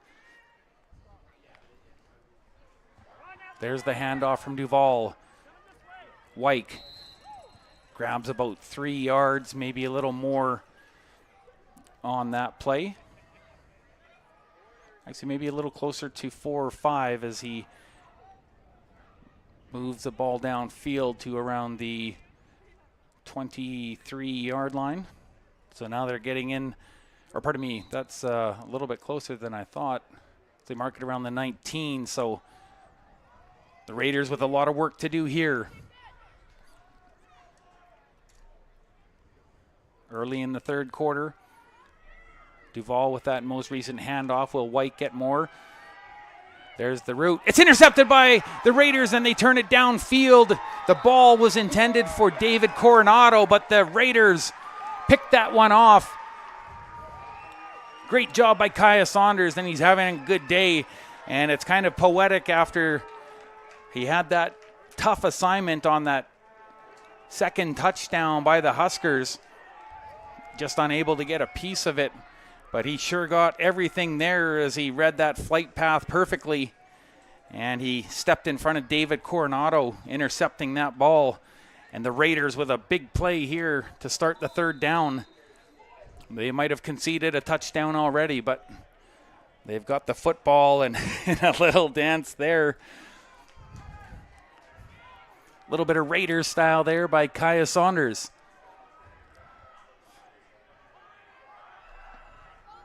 Chomaluk with the handoff. Paul Romanoff breaks to the outside, and he grabs maybe 4 or 5 yards on that run. And he's been active today, and I was thinking about how promising he was looking last time he was here on the home field, but something's going on with his left leg there. Maybe he has a cramp actually as he gets some help there from a teammate.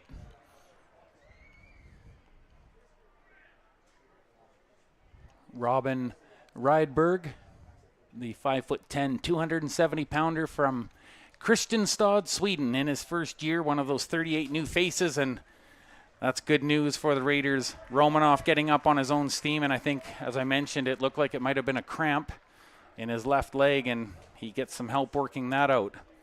And again, when it's hot and humid, there's a good chance that your body fluids are probably leaving quicker than you might be able to rehydrate when you're playing football.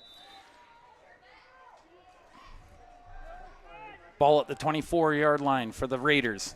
Chomalik.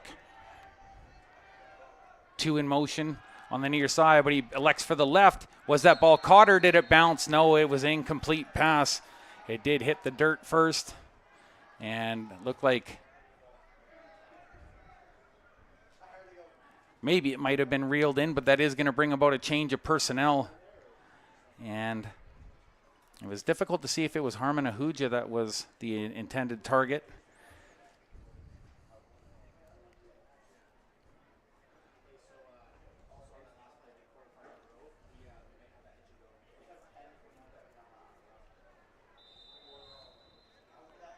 So the Raiders were able to make a big defensive play, intercept the ball, but they are going to be forced to punt away here.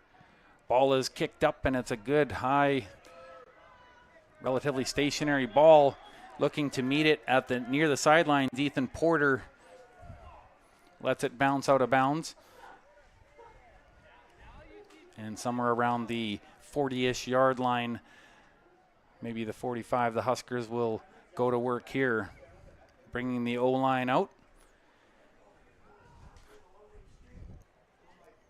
Caleb Charlton, a good shot of him there from Weyburn, Saskatchewan. He's also in his first year, and he's been looking solid so far in his first few outings here. And as mentioned, a lot of these players, they don't live here in Nanaimo, so many changes, so many things to adapt to, and especially you talk about the culture.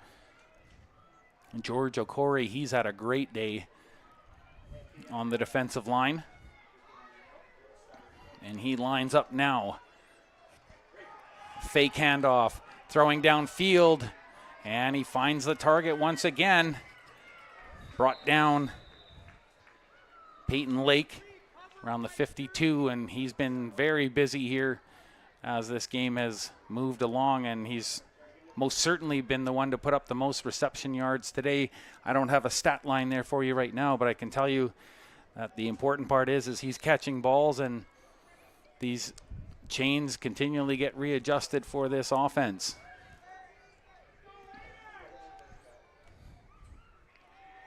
Duvall getting some action here. Fakes the handoff, quick throw to the outside. Oh, and a good run coming on here. Josh Caverly, he found some room. Can he make it all the way in? He's near the line. Oh, it was so close. And they are calling it a touchdown. Caverly inside, and he got hit right near the cone, but they're judging that he was inside the cone when he broke the goal line, and that's all that matters. And he'll celebrate with his teammates, and that's a big score here. In the intermission, I spoke very briefly with Drew Saunders, and he said that they wanted to tighten things up in this quarter, and they've done just that. Caverly with a nice catch and a great run as he just barely squeaks inside of that pylon, and they widen the lead.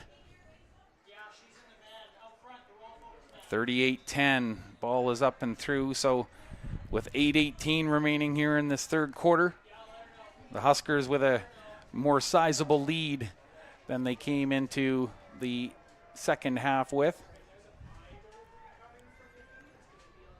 But the Raiders will have the ball and another opportunity to try and put this offense to work. Duvall was quite patient there. He had some pressure and managed to give himself enough time to send that ball right where it needed to be. And Josh Caverly, the wide receiver, putting up points now, a 29-point spread as the Huskers continue to make a lot of great receptions here this afternoon, and some really well thrown balls between Lucas Fever and Duvall.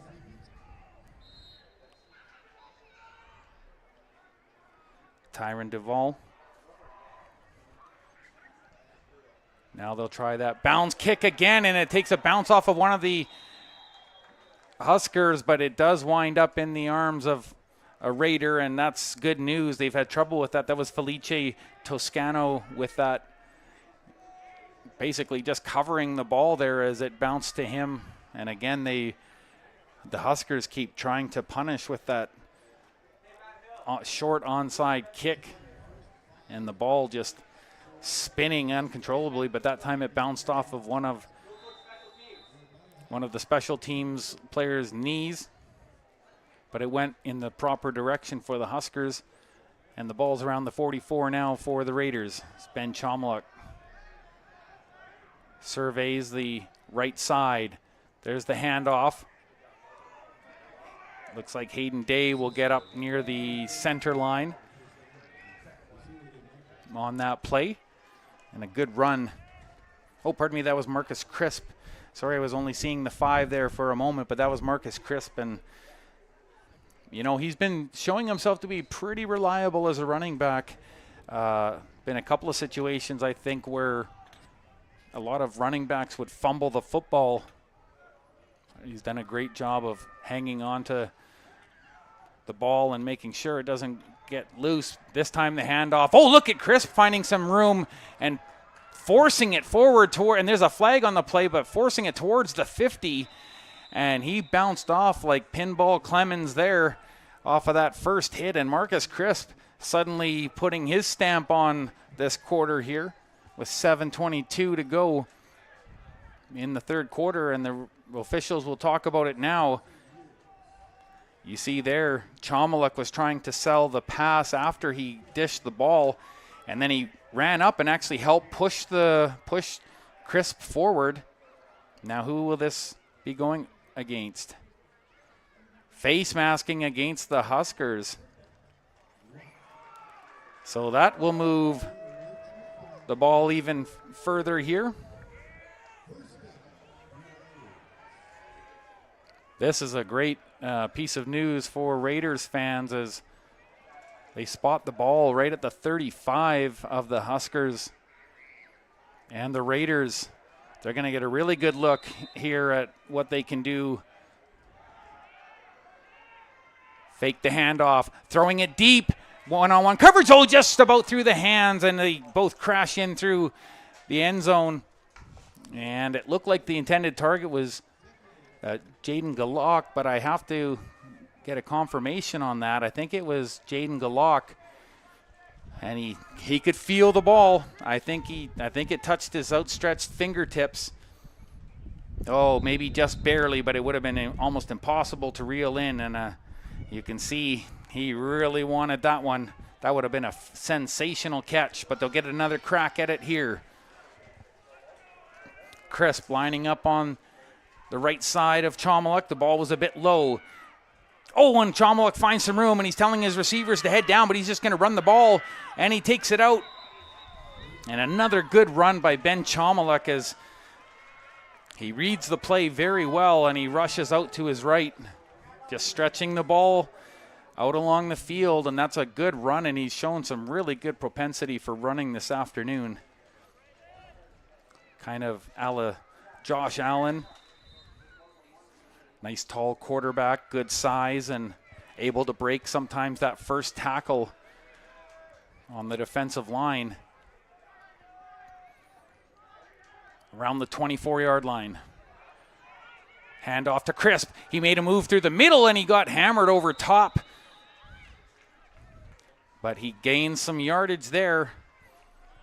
Look out, though. That was a little bit of a missile there coming over the top, and you could see him duck down. But a great job by Marcus Crisp. Hanging onto the ball, as I mentioned. He's very solid. Rarely gives up a fumble. –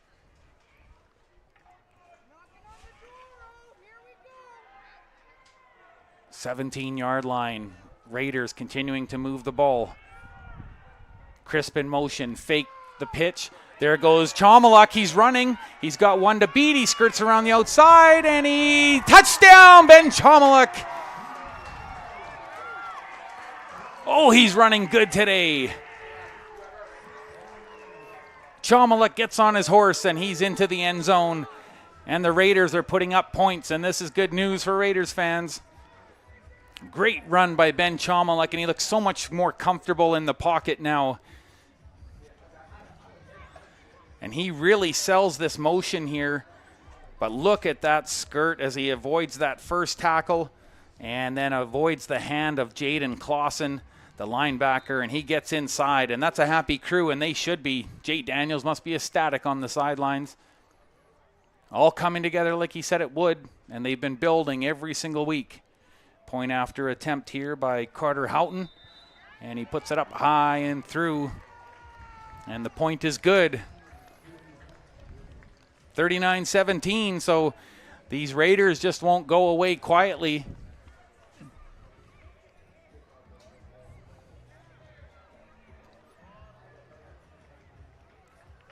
So much more poise and confidence in the bench now. You can see what a few successful drives being put together does for a club, and this is really kind of the building block that was needed for these Raiders. And you know, there was just a certain amount of confidence when I was talking to Jay Daniels earlier that I really felt like this might be a kind of a turning point statement game for the Raiders, and they've really stayed true to the course here this afternoon, and some really great individual efforts, but also really supporting each other on the field. Had that one touchdown called back for Harmon Ahuja. Heavy punt.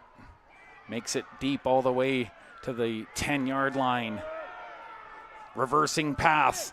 Trying to get around the outside. There's a flag thrown, but he's still carrying Steve Koniak down the right sideline, and he skirts out. And that's a good run. I wonder what the flag is for on the play. There's actually two of them down. I'm not sure if it's the same call, but it will certainly affect field position here. Both officials spotting something that was untowards. And they're discussing that call now. 5:34 to go here in this third quarter.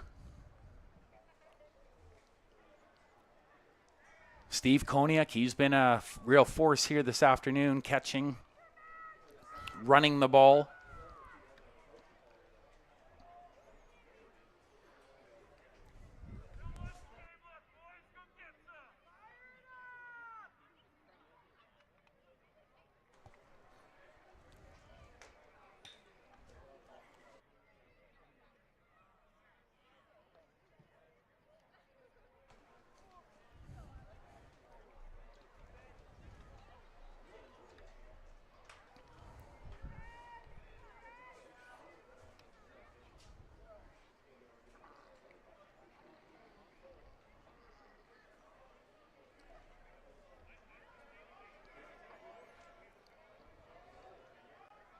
So there was a hold and an illegal block on the play, so that's really negated that big play by by Koniak.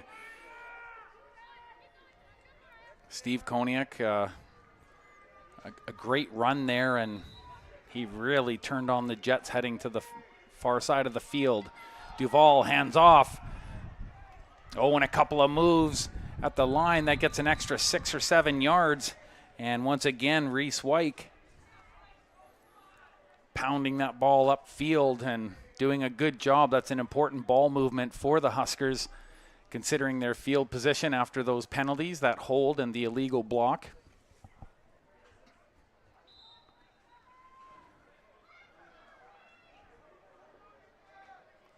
Ball around at the 25-yard line now for the Huskers.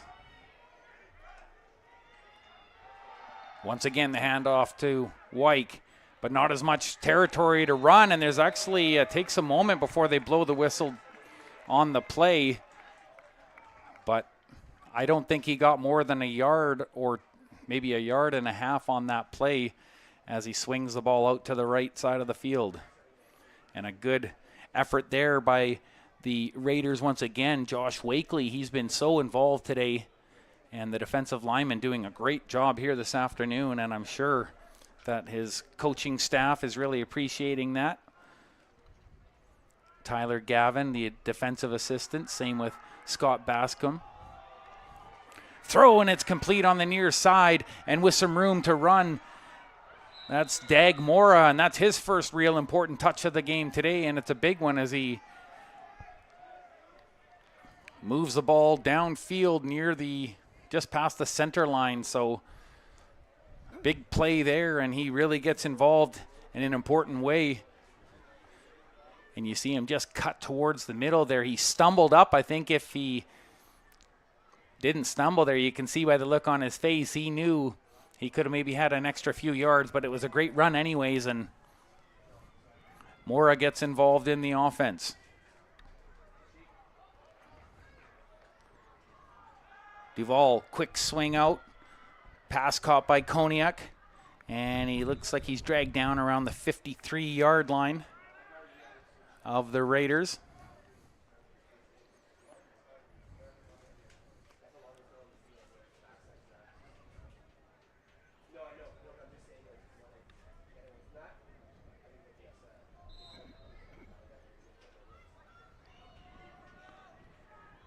Duval lining up and halfback over to his right. And he does indeed hand off to Reese Wyke. Felt an arm on his shoulder, but he plows through and moves the ball to about the 36-yard line. And someone injured on the play there in a heap on the field. It looks like a Raider.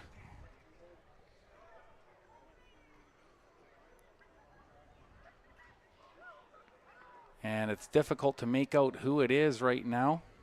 Oh, and I believe that's Jacob Lazowski, St. Paul, Alberta product, being tended to right now. Lazowski with a big defensive play there in the second quarter. And he looks like he's maybe... hard to say. It looked like it was maybe upper body that he was favoring a bit, but he looks to be in some real discomfort there. Maybe a little short of air. He might have had the wind knocked out of him. By the way, he was kind of stumbling off it. Maybe that's what happened there. Good look at David Coronado as he lines up wide here on the near side of the field. 38-yard line of the Raiders. Huskers backing up. Duval throws up over the middle. Oh, and a good stretch catch. And he's met immediately.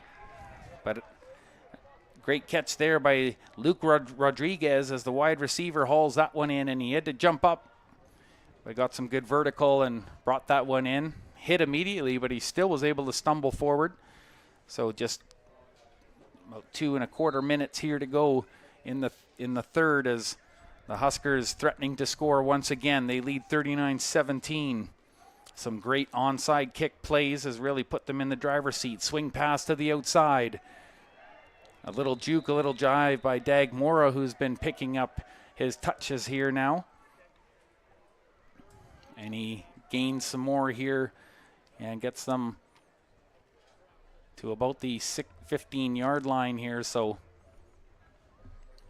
looks like the Huskers are grabbing some direction from the sidelines and what to do here. Duval. One halfback to his left, and indeed it's Reese Wyke. Pushes off of one, drives towards the end zone, and he gets in there, and I think he might have hurt his leg on the play. Oh, no, pardon me. It's just a celebration. It looked like for a moment maybe he'd injured his leg, but he just wants to have a little celebration in the end zone. And why not? It was a good run. Reese Wyke adding to the tally as he takes it out, and he avoids that first tackle attempt by Marcus Harvey.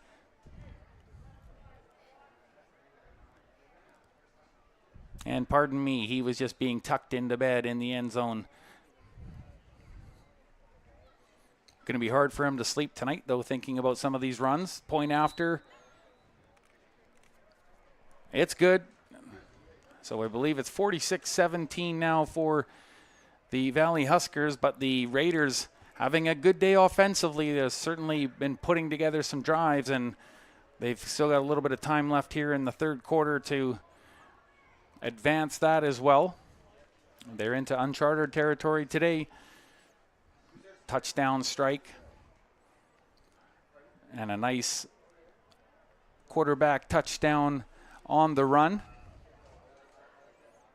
So Ben Chomalik really doing an outstanding job running here today.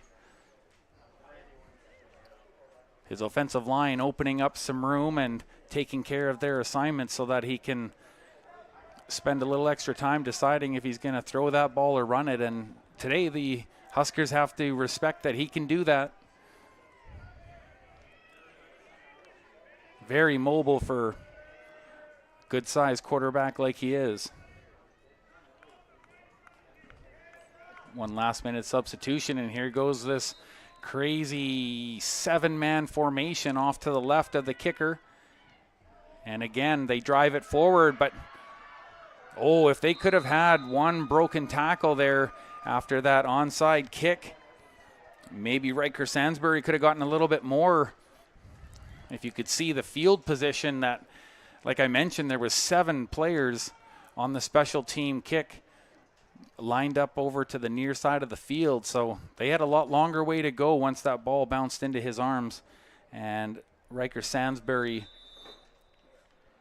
if he could have broken that one tackle, who knows? There wasn't a lot of coverage over on the far side of the field closest to the team's benches.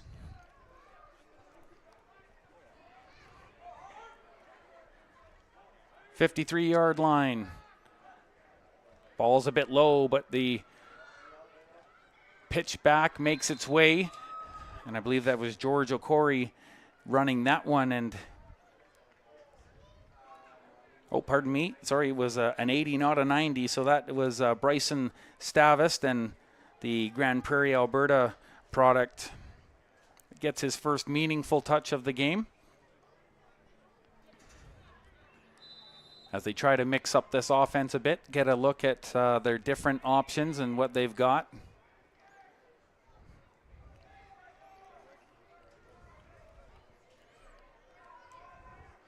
.45 seconds to go in this third quarter. 2 in motion on the near side. One of them's going to get the ball, and it's caught. Good reception. Gets one block, and he's upended, but a great play there by Jordan Umukunzi. And Umukunzi, he's such a big man, and I think that the player that attempted to tackle him is still down. That might be Dag Moore. Oh, pardon me. Yes, he got it in his right shoulder, and I think that tackle cost him a whole world of pain right now, as his teammates, oh, pardon me, is immediately called over, and that's Aiden Harker. Aiden Harker, and I'm sure it's his right shoulder, because he got his upper body down and he took away the bottom of the field for Umunkunzi, but in so doing, he was stationary, and he looks to be really favoring that shoulder.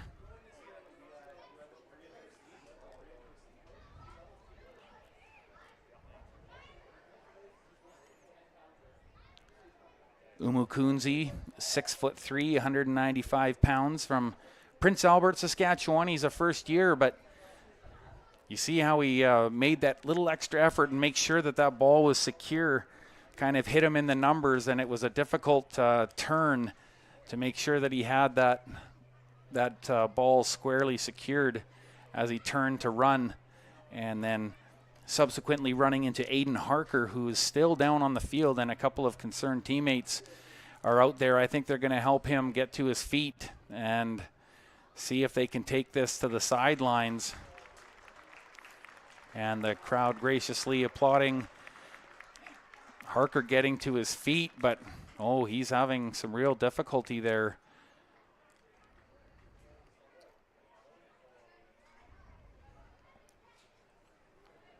And you have to consider too that the dynamic on the field is changed as the sun starting to set in the west, kind of sneaking in behind Mount Benson, which is behind us. And the stadium floodlights have come on now at this point, as the sunlight is no longer the main illumination on the field. So players have a lot different vantage point now, and it's not so bright. Things aren't so defined out on the field, and it really does make a difference as a player, especially if you're searching for that ball, and considering how quickly things happen down on the field, you need to have your wits about you.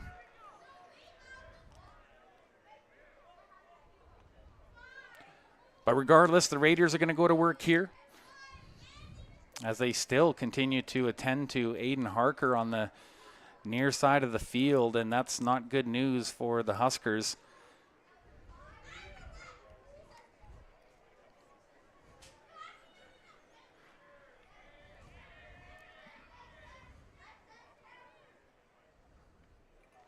And the Raiders will use this time to talk things over right out about the 45-yard line as they await the onset of the next play here. 46-17, so a 29-point spread. But the Raiders have so far acquitted themselves well today and shown some promise on the offensive side of the football, and they've been tenacious as ever on the defense, and that a good interception, and that's good news. Harker being helped up once again, but we'll see if he can actually make it on his own or if he'll still require some teammate assistance. I believe he will. Umukunzi, not a small wide receiver by any stretch, and you can see by the grimace on his face as he's being helped off that he's really in some discomfort. Looks like he's maybe a little bit gingerly on that left leg, but some smiling, helpful teammates never hurts. TJ Robertson in there helping out, same with Aiden Parks. After all, these Aidens have to stick together, and there's at least 3 of them I see on the team, and there's also a Jaden and a Raiden. So, actually, pardon me, I think that's 4 Aidens on the team. I'm also Aiden Dudley, the offensive lineman. So you can imagine at practice when someone calls out Aiden, there's probably a couple of people looking around.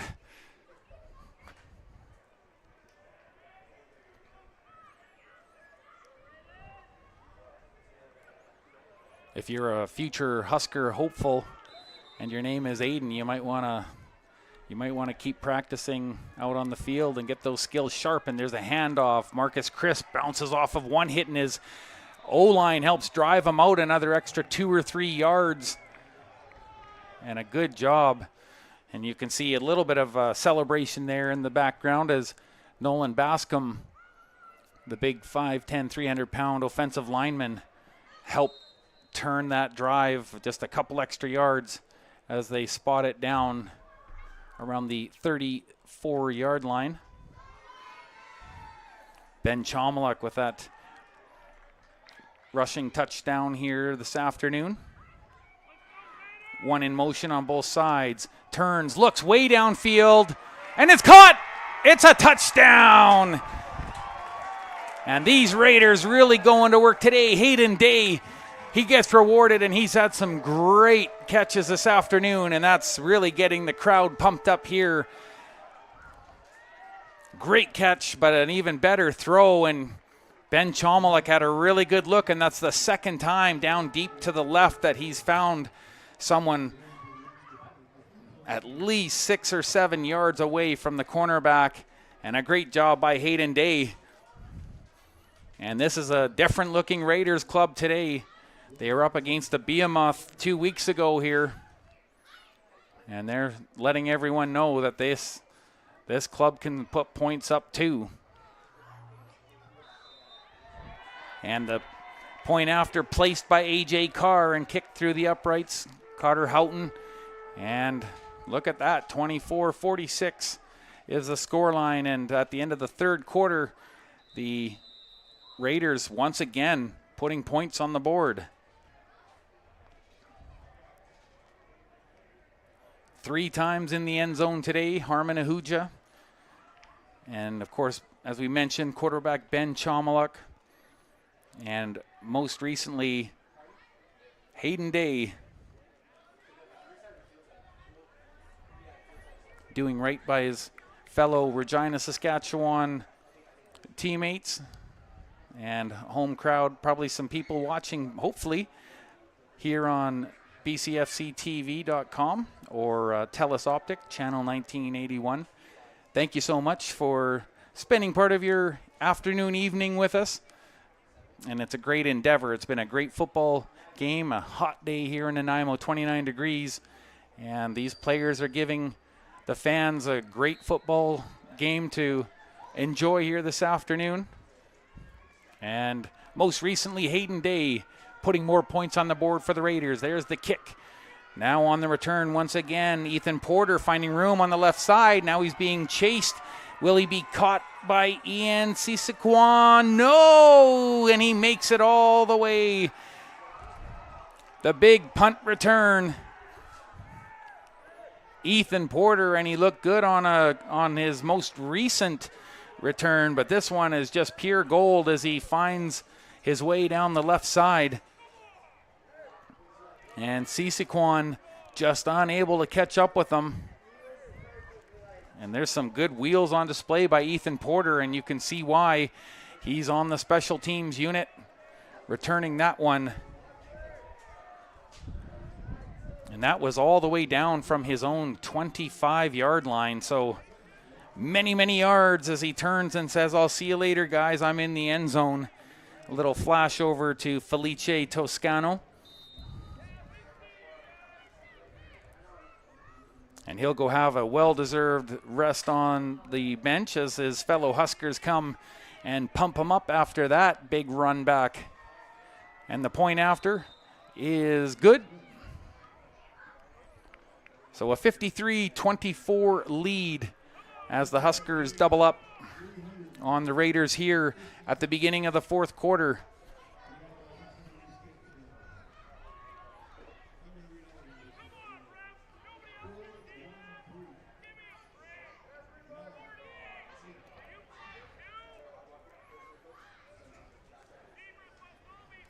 I'd have to say that there's probably more fans here today than even on opening day 2 weeks ago here at NDSS.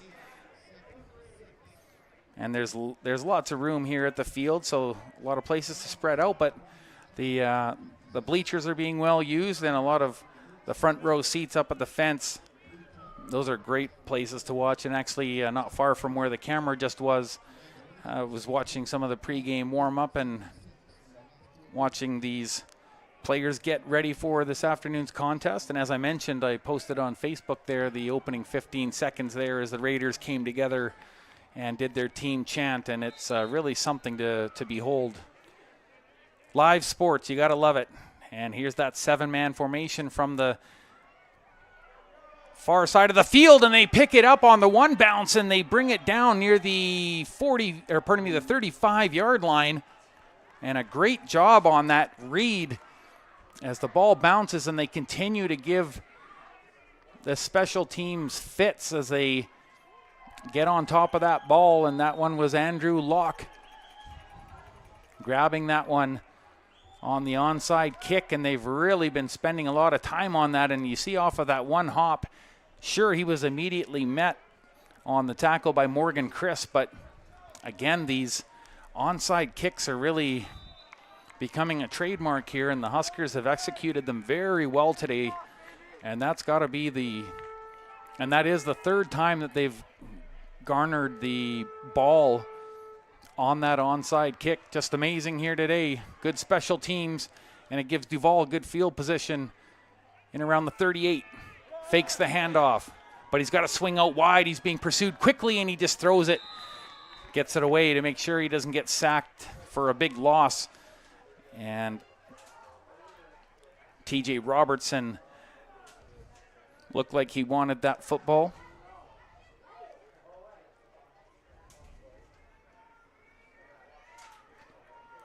But overall, you can tell that there's some positive body language here from the Valley Huskers as they continue to try a lot of different things, a lot of different plays, but most notably these kicks on the kickoff, well practiced.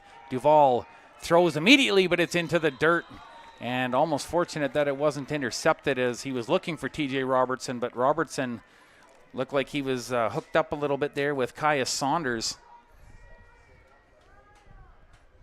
as Saunders went basically falling over top of him as he was reaching out in front for that ball, diving behind him. First minute gone in the fourth quarter.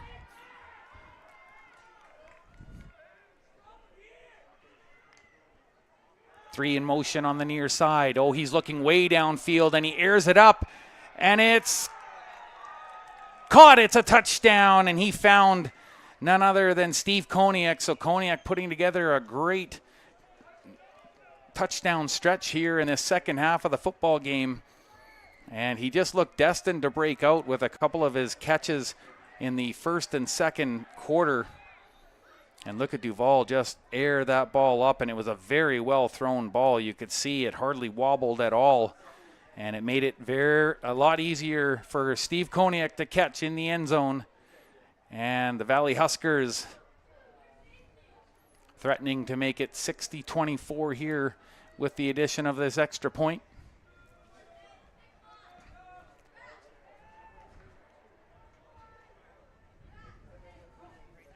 Getting congratulations on the sidelines after another touchdown strike here in this second half. Steve Koniak having a great afternoon, and there's the point after. So the Valley Huskers really coming to life here offensively in this second half of the game, and particularly did a lot of damage in the third quarter with their onside kick. And that's certainly something that the rest of the league is going to want to stand up and take notice of, as Drew Saunders, a little bit more of a smile on his face than at halftime. He said that they wanted to tighten up out there, and it sure looks like they have as they huddle together and get this next drive ready to go. Kick this ball away, and Riker Sansbury kind of directing traffic out there as they get ready to receive this, because this is obviously something that the Huskers are really working on. And you'll see that heavy lineup over now on the far side of the field, 7 of them. Very specific formation. And if only the Raiders can grab that ball and run it onto the near side of the field, I think that would be their chance to get a return touchdown. This one's harder and higher, but it's towards the sidelines, and that one should. Oh, it is bouncing in the dirt. Who has it? The ball. It's in the Huskers' hands, and they collect it. And it was almost kind of a dead bounce near the sidelines. I thought that it would potentially bounce out.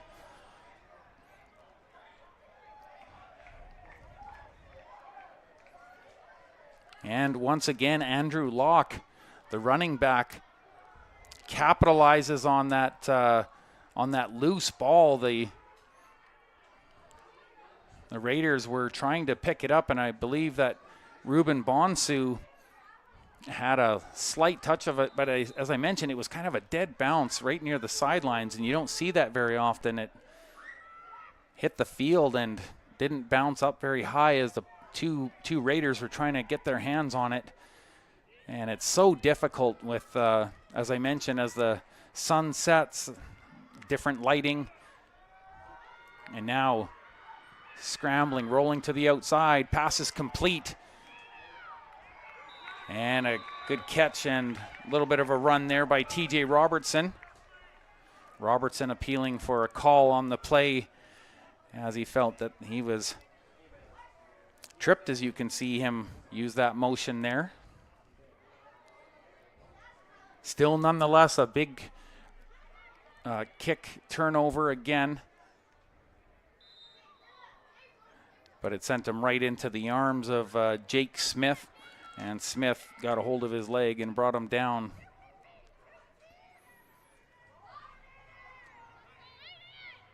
Ball at the 22. There's the handoff to Jawad Harb. Harb trying to run to the outside, and he got close to the goal line as he moves it within. Oh, and there is a flag on the field. So we'll have to see which way this one goes as they start discussing it immediately there on the field. And it looks like it's going against the Huskers, and it might be a face masking call. So this ball is coming back despite the good run by Harb.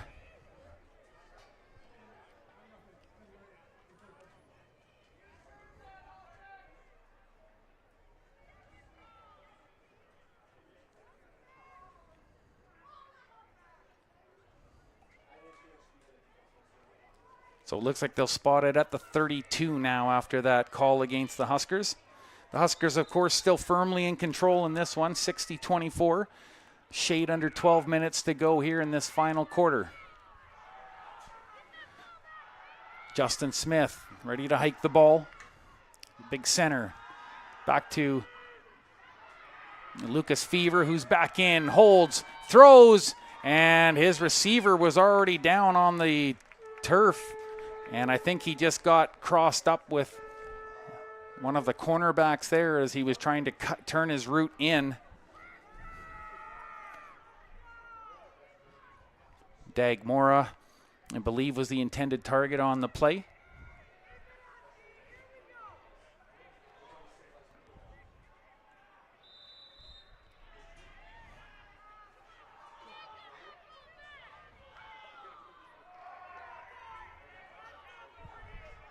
Can the Raiders find a stop here?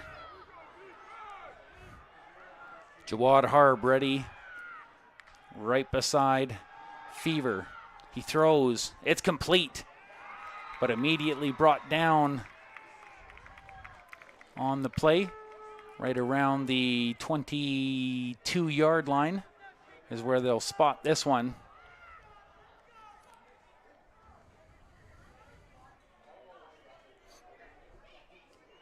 Good shot of the dynamic duo today here. George Okori and Declan Robbins. They've been very prominent here on the D-line, but still lots of positive vibes there on the field for the Huskers.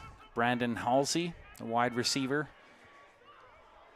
talking to Peyton Lake, who's been an important figure today. TJ Robertson will do the honors, hold the ball for this attempt. The ball is up. And it's good. It's a field goal. And it's 63-24 now. So little doubt as to the final outcome here today. The Huskers will improve to 2-1 on the season, and that's certainly where they want to be. They're very excited here this afternoon as they continue to just put points up on the board. A lot of different design plays today, and you can see over on the Huskers bench that it indeed looks like they've been able to tighten up here in the second half. Bob Reese, the head coach, and Kai Todd-Hunter, the offensive coordinator. Ball thrown, Chomalik. It's intercepted at midfield and turning it back the other way, Abdul Kiawan. Oh, no, pardon me. That's actually Benjamin Harrington, and Harrington brought down, but he hangs on to that ball. They were trying to strip it from him as Ben Chomalik was forced to come in and assist with the tackle after he had his throw intercepted deep downfield. And the Huskers just continue their special teams play here, from onside kicks to well drawn up offensive plays. They're really testing a lot of their different weapons.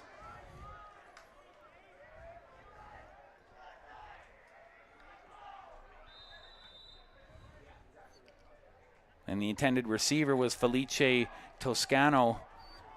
And as he turned and looked over his right shoulder, that ball was already in the arms of Benjamin Harrington, the defensive back. Handoff there, finding some room down the middle, but stuffed up Abdul Kiawan. See, I knew he was going to get involved there somehow, some way. as he grabs a carry.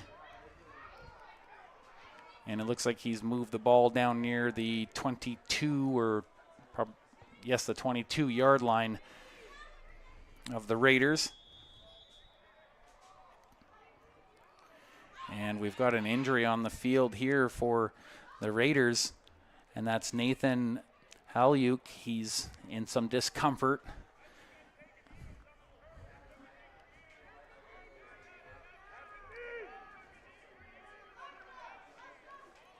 Kind of brings me back again to talking to Jay Daniels at one of their scrimmages, and he was talking about how these players, it's just getting that mentality that everything you do on the field hurts, and that's certainly how it plays out this afternoon. Another shot of the fans enjoying this game as the sun starts to be less of a factor and a little bit cooler temperatures prevail. But it was 29 here for a stretch. It probably sitting probably around 27 now at the moment, maybe 26, but it was still a good hot day, and many vehicles along Highway 19 stopped off to go and play down by the ocean.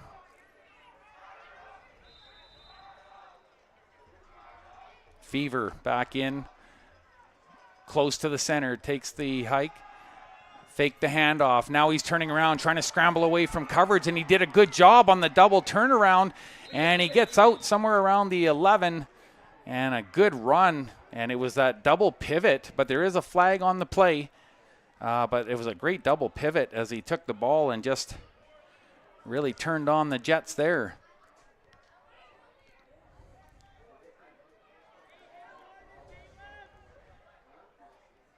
They've been alternating well here this afternoon, getting a really good look between Lucas Fever and Duval, who has probably had the lion's share.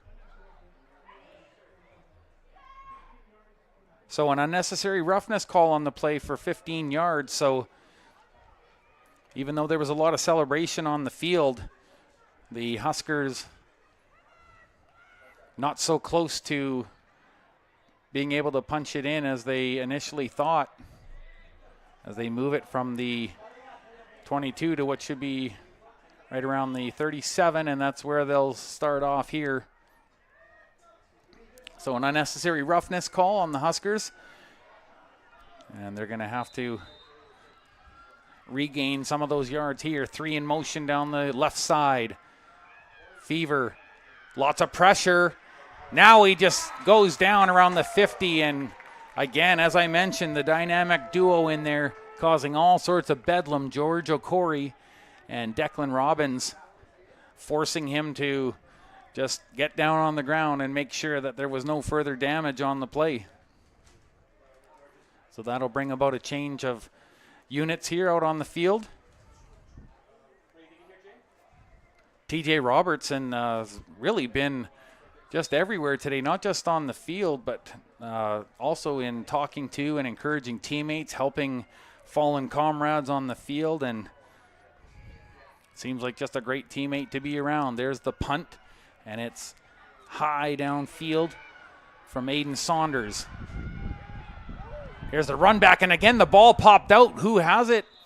There's a pile of 5 men on the field, and we're going to find out who's on top of it, and it looks like the Huskers were. And coming up with the ball, Junior Munyaka, the defensive back, he finds that ball as the Raiders on the return fumble it right before the play is whistled down. And you can see there the reception that was made by A.J. Carr, but as he got up the field,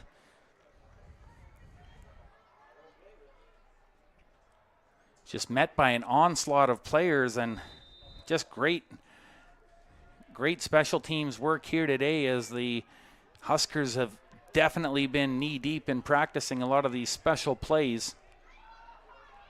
And Andy Ofasuhune, very predominant in on that last play, and again, the Huskers with possession now on this turnover. Just under 8 minutes to go. Ball is aired up far and deep, but it's just way too far for the intended receiver.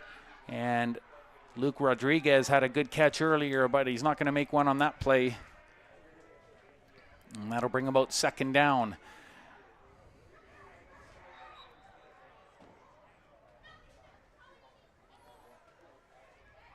Well, the Raiders have accomplished a number of things that they set out to do here today. Oh, and actually I do see a Husker on the field trying to stretch it out on his knees and kind of outstretched here a little bit. And that's Ethan Porter, who had that big run back touchdown earlier, and maybe his quadriceps and calf maybe seizing up on him a bit here. That was a big run all the way from his own 25 for the touchdown. And you can see him being assisted there on the field, but indeed a big day for him. And he might be feeling it now as he's getting up to his feet, but it doesn't look as serious as the earlier injury to Harker. Makes his way off the field.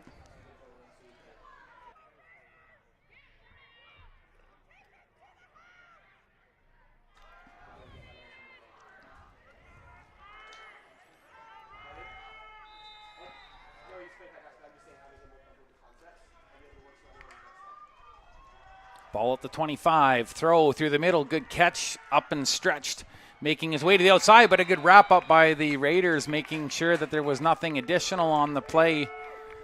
And getting in on that tackle, Jake Smith, another good defensive play, but another great catch by Luke Rodriguez, and they've been using him a lot here in the second half, taking some of the heat off of TJ Robertson.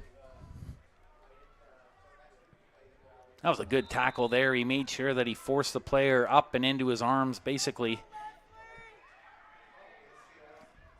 And the Raiders maybe somewhat fortunate not to have the ball in worse field position here to defend. The handoff, anywhere to run for Abdul Kiawan, not so much. And now there's flags on the field as the Raiders try and back out, saying, hey, we were just there doing our job. Stuffing the pocket.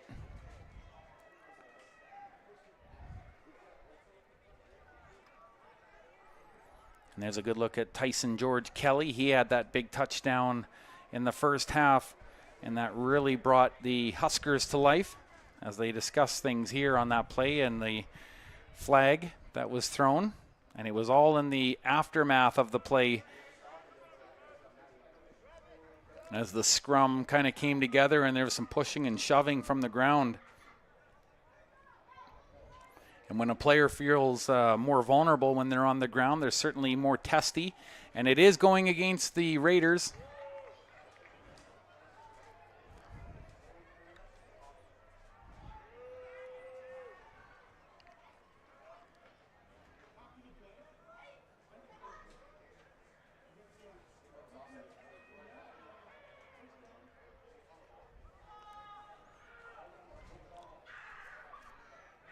So it was a roughing call on the play after the whistle.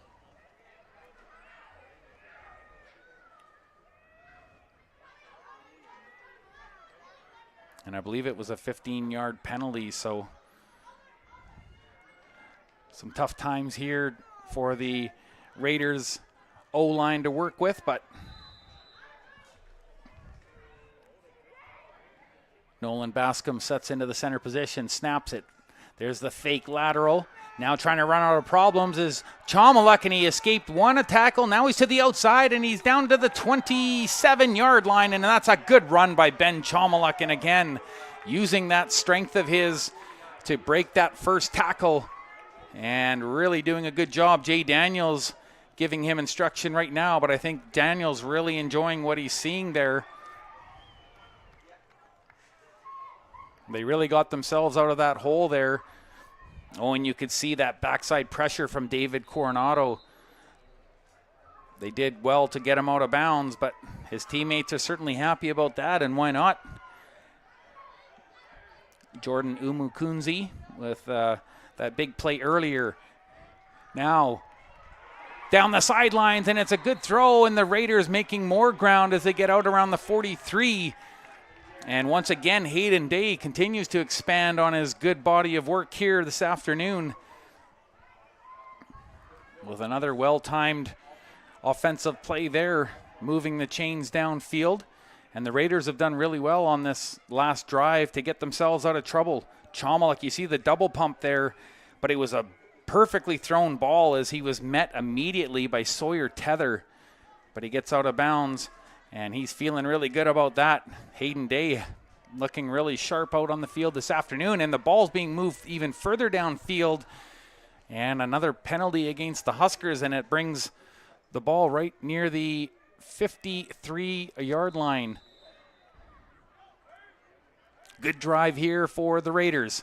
Chomalik in the pocket. Oh, and he airs that one out. Can they catch up with it? And it's caught at the sidelines, and who else? Hayden. There's Day. He's getting right in on the action, and at the perfect time, Hayden Day reeling that one in, and Chomalik looking great on his last couple of throws. This is impressive stuff from number one. He's really starting to shine here and find his groove this afternoon. And again, another well-arced ball. And look at that haul. Brings it in before he gets out of bounds. Both feet in bounds as he catches that ball. And how did that happen? They went from their own 11 down to the opposition 23. There's a handoff. 2 flags on the play. Trying to bowl his way through. I believe that was Marcus Crisp. Oh, no, wait. That's part of me. That was Favier Analike, and he was really involved in the first quarter, and now he's getting some action here late here in the fourth quarter, and he did well to carry through using that block. Harmon Ahuja helping him open up a little bit of space.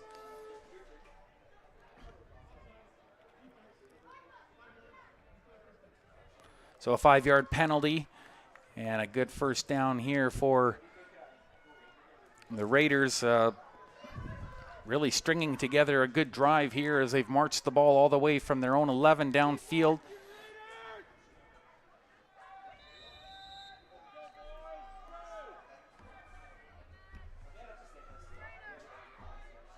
Now at the 17-yard line, Chomalik, action in behind him from Crisp. He throws the lateral. Running around the outside, and once again now brought down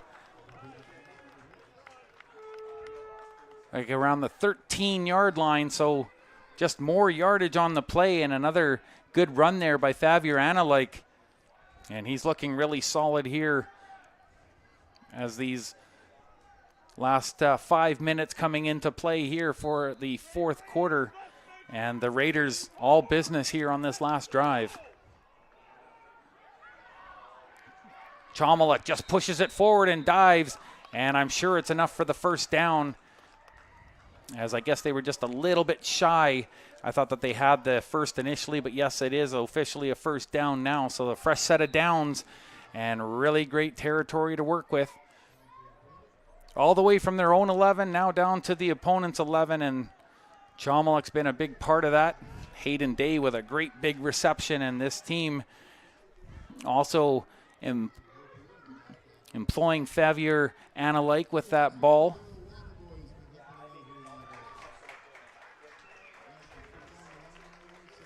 Oh, and that's hopefully just a stinger for Big Cane Procession. The 6'7", 370-pound Yorkton, Saskatchewan product in his first year. And when you see a man that big, you almost automatically assume he's probably in his second or third year, but he is a one big kid. And he'll be an important part of this team moving forward. I'm sure Andrew Harris just salivating at the prospect of being able to work with him on the offensive line next season, as Jay Daniels will step aside and back over to his main defensive coordinator position. And they're expecting good things as they work together. Chomalik holds, throws, nearly intercepted from the backside, but looked like Harmon Ahuja was the intended target. Might have been just a little bit of hesitation. Yeah, I think it would have been difficult for Ahuja to come back towards that ball and actually catch it where it was. And a good knockdown play there. Sawyer Sonstaby, the defensive back.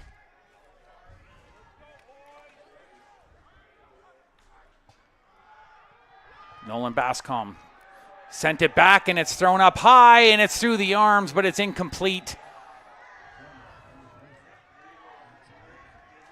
And a little bit of protest there from Chomiluk as he released that ball. I think he might have been arguing that there was contact after he sent that ball.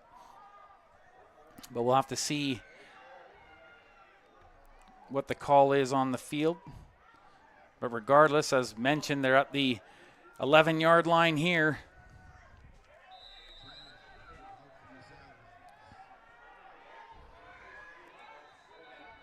And I think they're going to go for it here.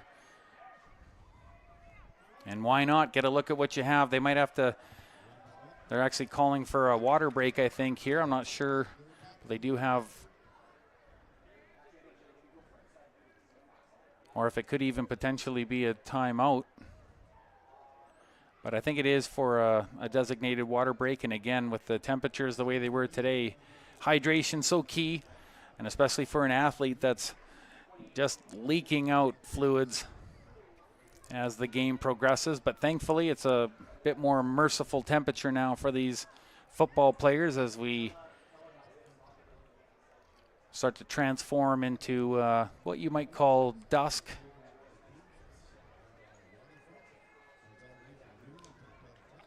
So much positive energy and body language from the sidelines here as Chomiluk heads back out, assuredly after some instructions too from Jay Daniels and the crew. Bob Reist has to be happy with what he's seen today too. And with 4 minutes to go in the football game, the Raiders are going to try something here. Throws. Oh, and what a big hit just as soon as the ball was touched by Hayden Day. And Day was immediately met by an oncoming Scud missile, it seemed like, from the backfield in the form of Junior Manyaka. And actually two very involved there. Sawyer Tether getting in there. He was a main reason why that ball was uncatchable for Hayden Day. And a turnover on downs. And lots of smiles now on the Husker bench as really there was nothing in way of the game that was necessarily at stake. But they want to put a stamp on that play and exercise just every single opportunity to shut down the offense, and the defense and special teams doing a good job. Here's a pretty good carry up the middle for the Huskers. Good run there by Jawad Harb, and of course Harb having that one really strong run down the near side of the field evaporated on a call earlier in the third quarter. So I'm sure that Bob Reist and Kai Todd Hunter happy to give him more touches. He's certainly making receptions and running the ball very well today.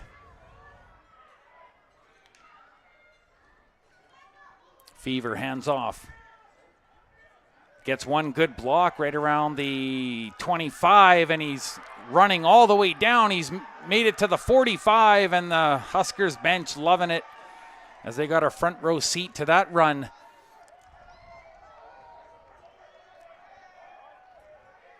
And a significant move of the chains here for the Huskers.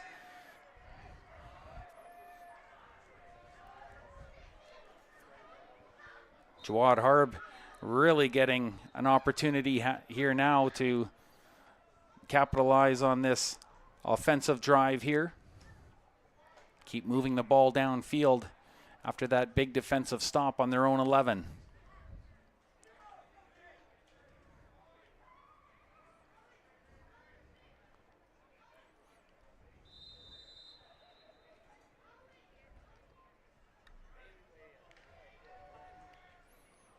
Quick throw, and it bounced around right in front of Dag Mora. So Mora, he had a couple of good catches earlier in the game, and this one would have been pretty difficult for him to reel in.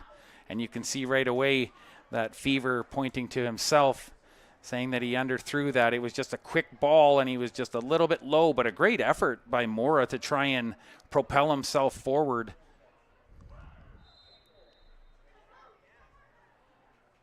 And getting a little more instruction from the sidelines there, Lucas Fever.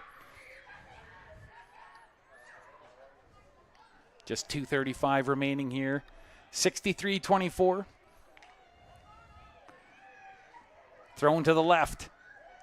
Looks like it was a reception. Trying to get away from 2, now 3 VI Raiders. And the first one in on the tackle there was Tyson Bennett. But as I mentioned earlier, it's just been a great day for TJ Robertson, and he somehow managed to keep that ball from hitting the ground. And another big tackle at the line there by George O'Corey. He would be an extremely difficult man to get away from once he has even a single hand on you, and you can see why. They're very good at limiting room. Handoff, tries to plow up through the middle, but just gets up to about the 53-yard line.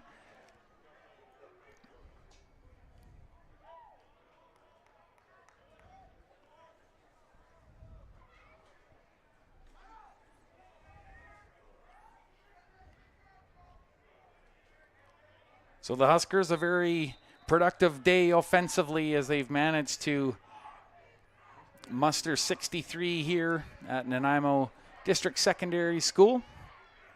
But for their part, the Raiders with 24 of their own on the board, and they've put up a good showing today. There's the handoff at the line, looking for a little bit of room. Now he gets grabbed up high and brought down to the turf with his helmet coming off. Andrew Locke with another test of his running ability, and he's been showing that off quite well this afternoon.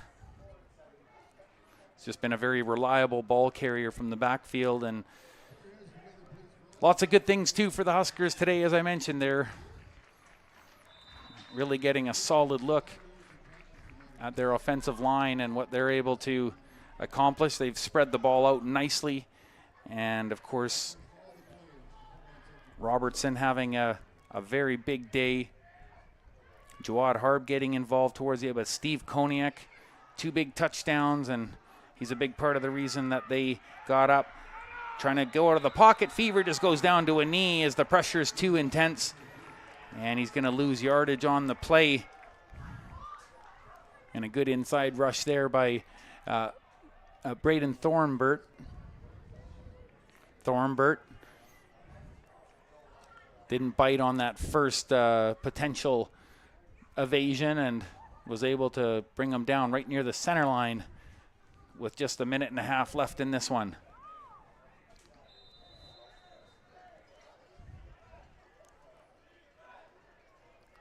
So the Huskers looking to kick this one away.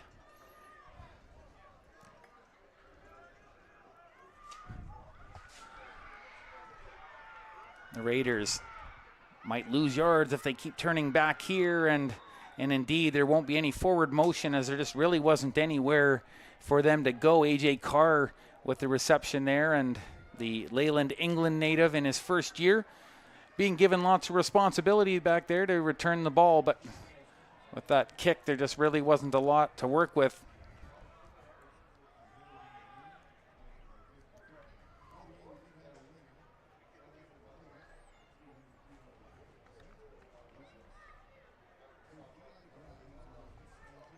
So Jaden Playfair looks like he'll be getting a look here in this final, what should be the final drive of the game if the Raiders don't turn the ball over here.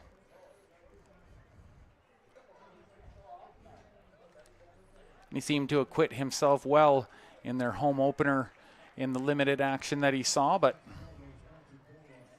was did throw one interception, but also had a couple of great passes and did hook up a couple of times with Felice Toscano.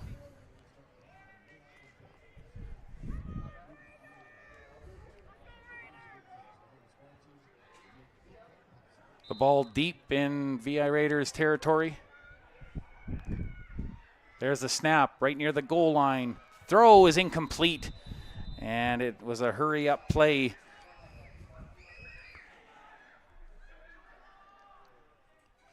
AJ Carr, once again, the intended target there on the play.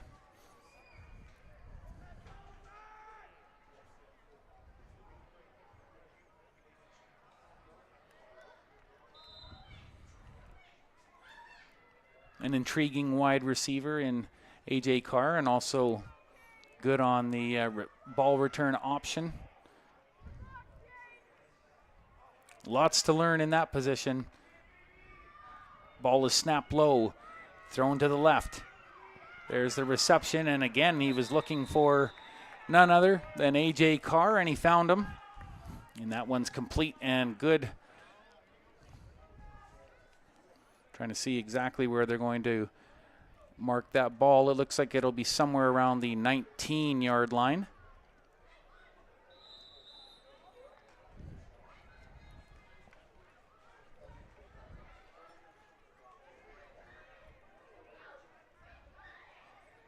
From the 19, now Playfair receives the snap, throws it. It's intercepted. Running it back now is Will Clare Neufeld, and he's into the end zone. Will Clare Neufeld, the defensive back, he read that one very well, and Playfair, it was a hard thrown ball, but Neufeld just cut off the angle and stepped right into the ball. And he runs it back, and the Huskers celebrate once again. Having a big offensive day here, the Valley Huskers. As I mentioned, there's some more body bumping going on the sidelines. Neufeld getting into the action, and his teammates very well receiving there.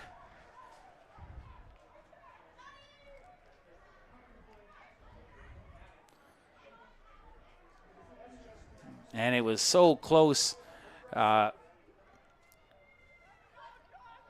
Looked like Playfair was going to try and, or was maybe going to be able to get a part of his leg there as he tried to stymie that run back, but Neufeld, just a big, strong runner, driving that one in. Same as this extra point, and that's 70-24 with just 26 seconds remaining in the football game. Kind of an exclamation point for the Huskers as they really showing off some good offensive form here today and back some excellent special teams work, and their time spent perfecting that onside kick today has really been a big difference for the Huskers, who have had a lot of ball possession thanks to that set play. And while we're rounding out this last half minute, just want to say a thank you again to the Roll Focus crew. Nikki and Yarrow, Morgan, and also Orlando and Jan. Great work today, and bringing you a pretty entertaining football game here on BCFCTV.com. Lots of entertainment, lots of scoring, and pretty exciting for a football fan. The crowds here have been loving it today.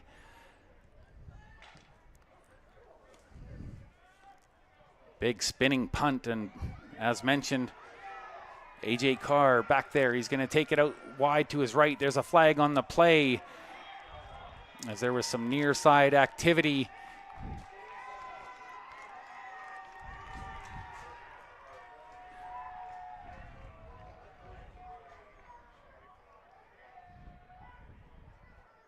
I believe Miguel Dominguez was getting into it there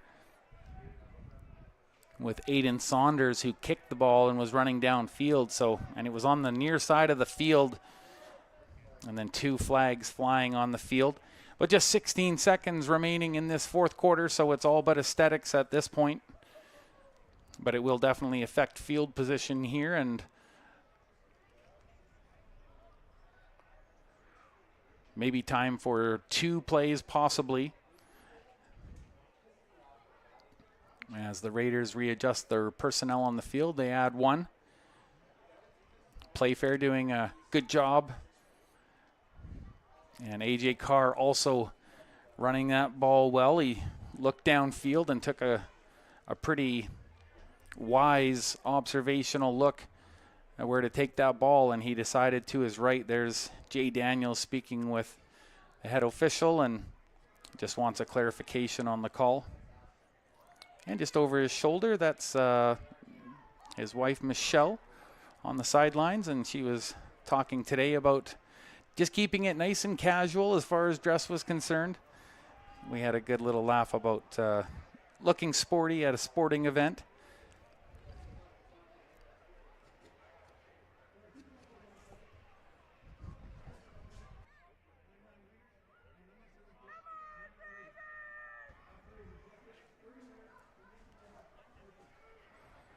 So first down, but from way deep in their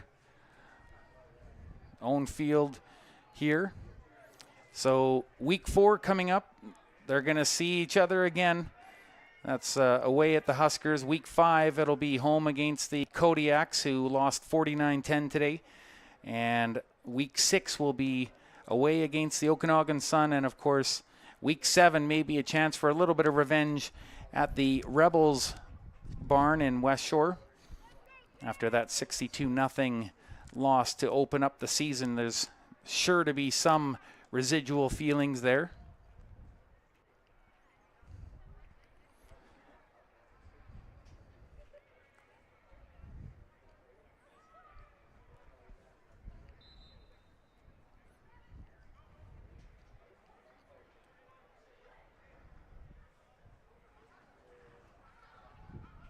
There's some movement on the line, and there goes the flag in the air as one of the defensive linemen looked to jump the gun a little bit there for the Huskers.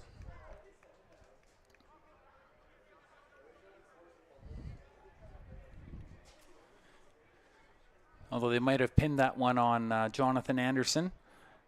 Sounded like maybe 57.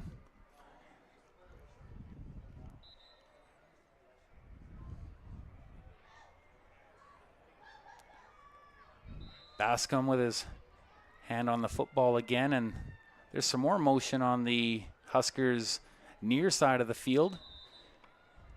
It looked like that was Xander Croswell, the other defensive back. Things always a little confusing towards the end of a football game, especially when there's such a spread in the score. This looks like it'll be the final play.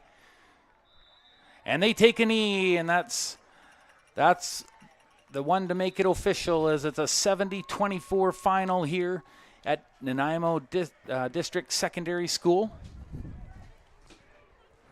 And what more can you say than the onside kick attempts by the Huskers really put some strain on the special teams of the Vancouver Island Raiders, who now off to an 0-3 start, but I'll tell you one thing, it sure feels a lot better to put up 24 points on the board, a pure 21 more than last week. And the Huskers will celebrate, improving to 2-1. Quick look there at Riker Sansbury, who had a pretty good day as far as the Raiders were concerned, but a difficult lesson here today. I believe he was involved in almost every single quarter in some type of offensive aspect of the game. Ben Chomaluk running one in. Harmon Ahuja picking up a big reception in the end zone. And he actually had a second one later, but it was called back. And again, just some deadly throws this afternoon. Steve Koniak, the recipient of a couple, and he was huge today. He had a good first half, and he had an awesome second half. And some great work on the defensive end of the ball, too, as Kaya Saunders showed off his skills and his special Magic Mike moves. 70-24, that's your final here today. Thank you for joining us on BC FC TV. Look at that long stretch pass, and that would have been quite a moment for Jaden Galock. But they're going to have more opportunities coming up, and they're going to swap home positions. The Huskers are going to host these guys week 4 as the Raiders continue to improve, and they're going to have a chance for some revenge in Chilliwack against the Huskers. Once again, thank you everyone for joining us here this evening. It's been a whale of a game. There's Reese Wyke, who had such an impactful first half, and another great catch, Hayden Day. He was a standout for the Vancouver Island Raiders. I'm Lorenzo Jensen. You've been watching BCFC TV and BC Football Conference. It's been a great day for football. Thank you for being here, and we'll see you soon for more great football action with Roll Focus.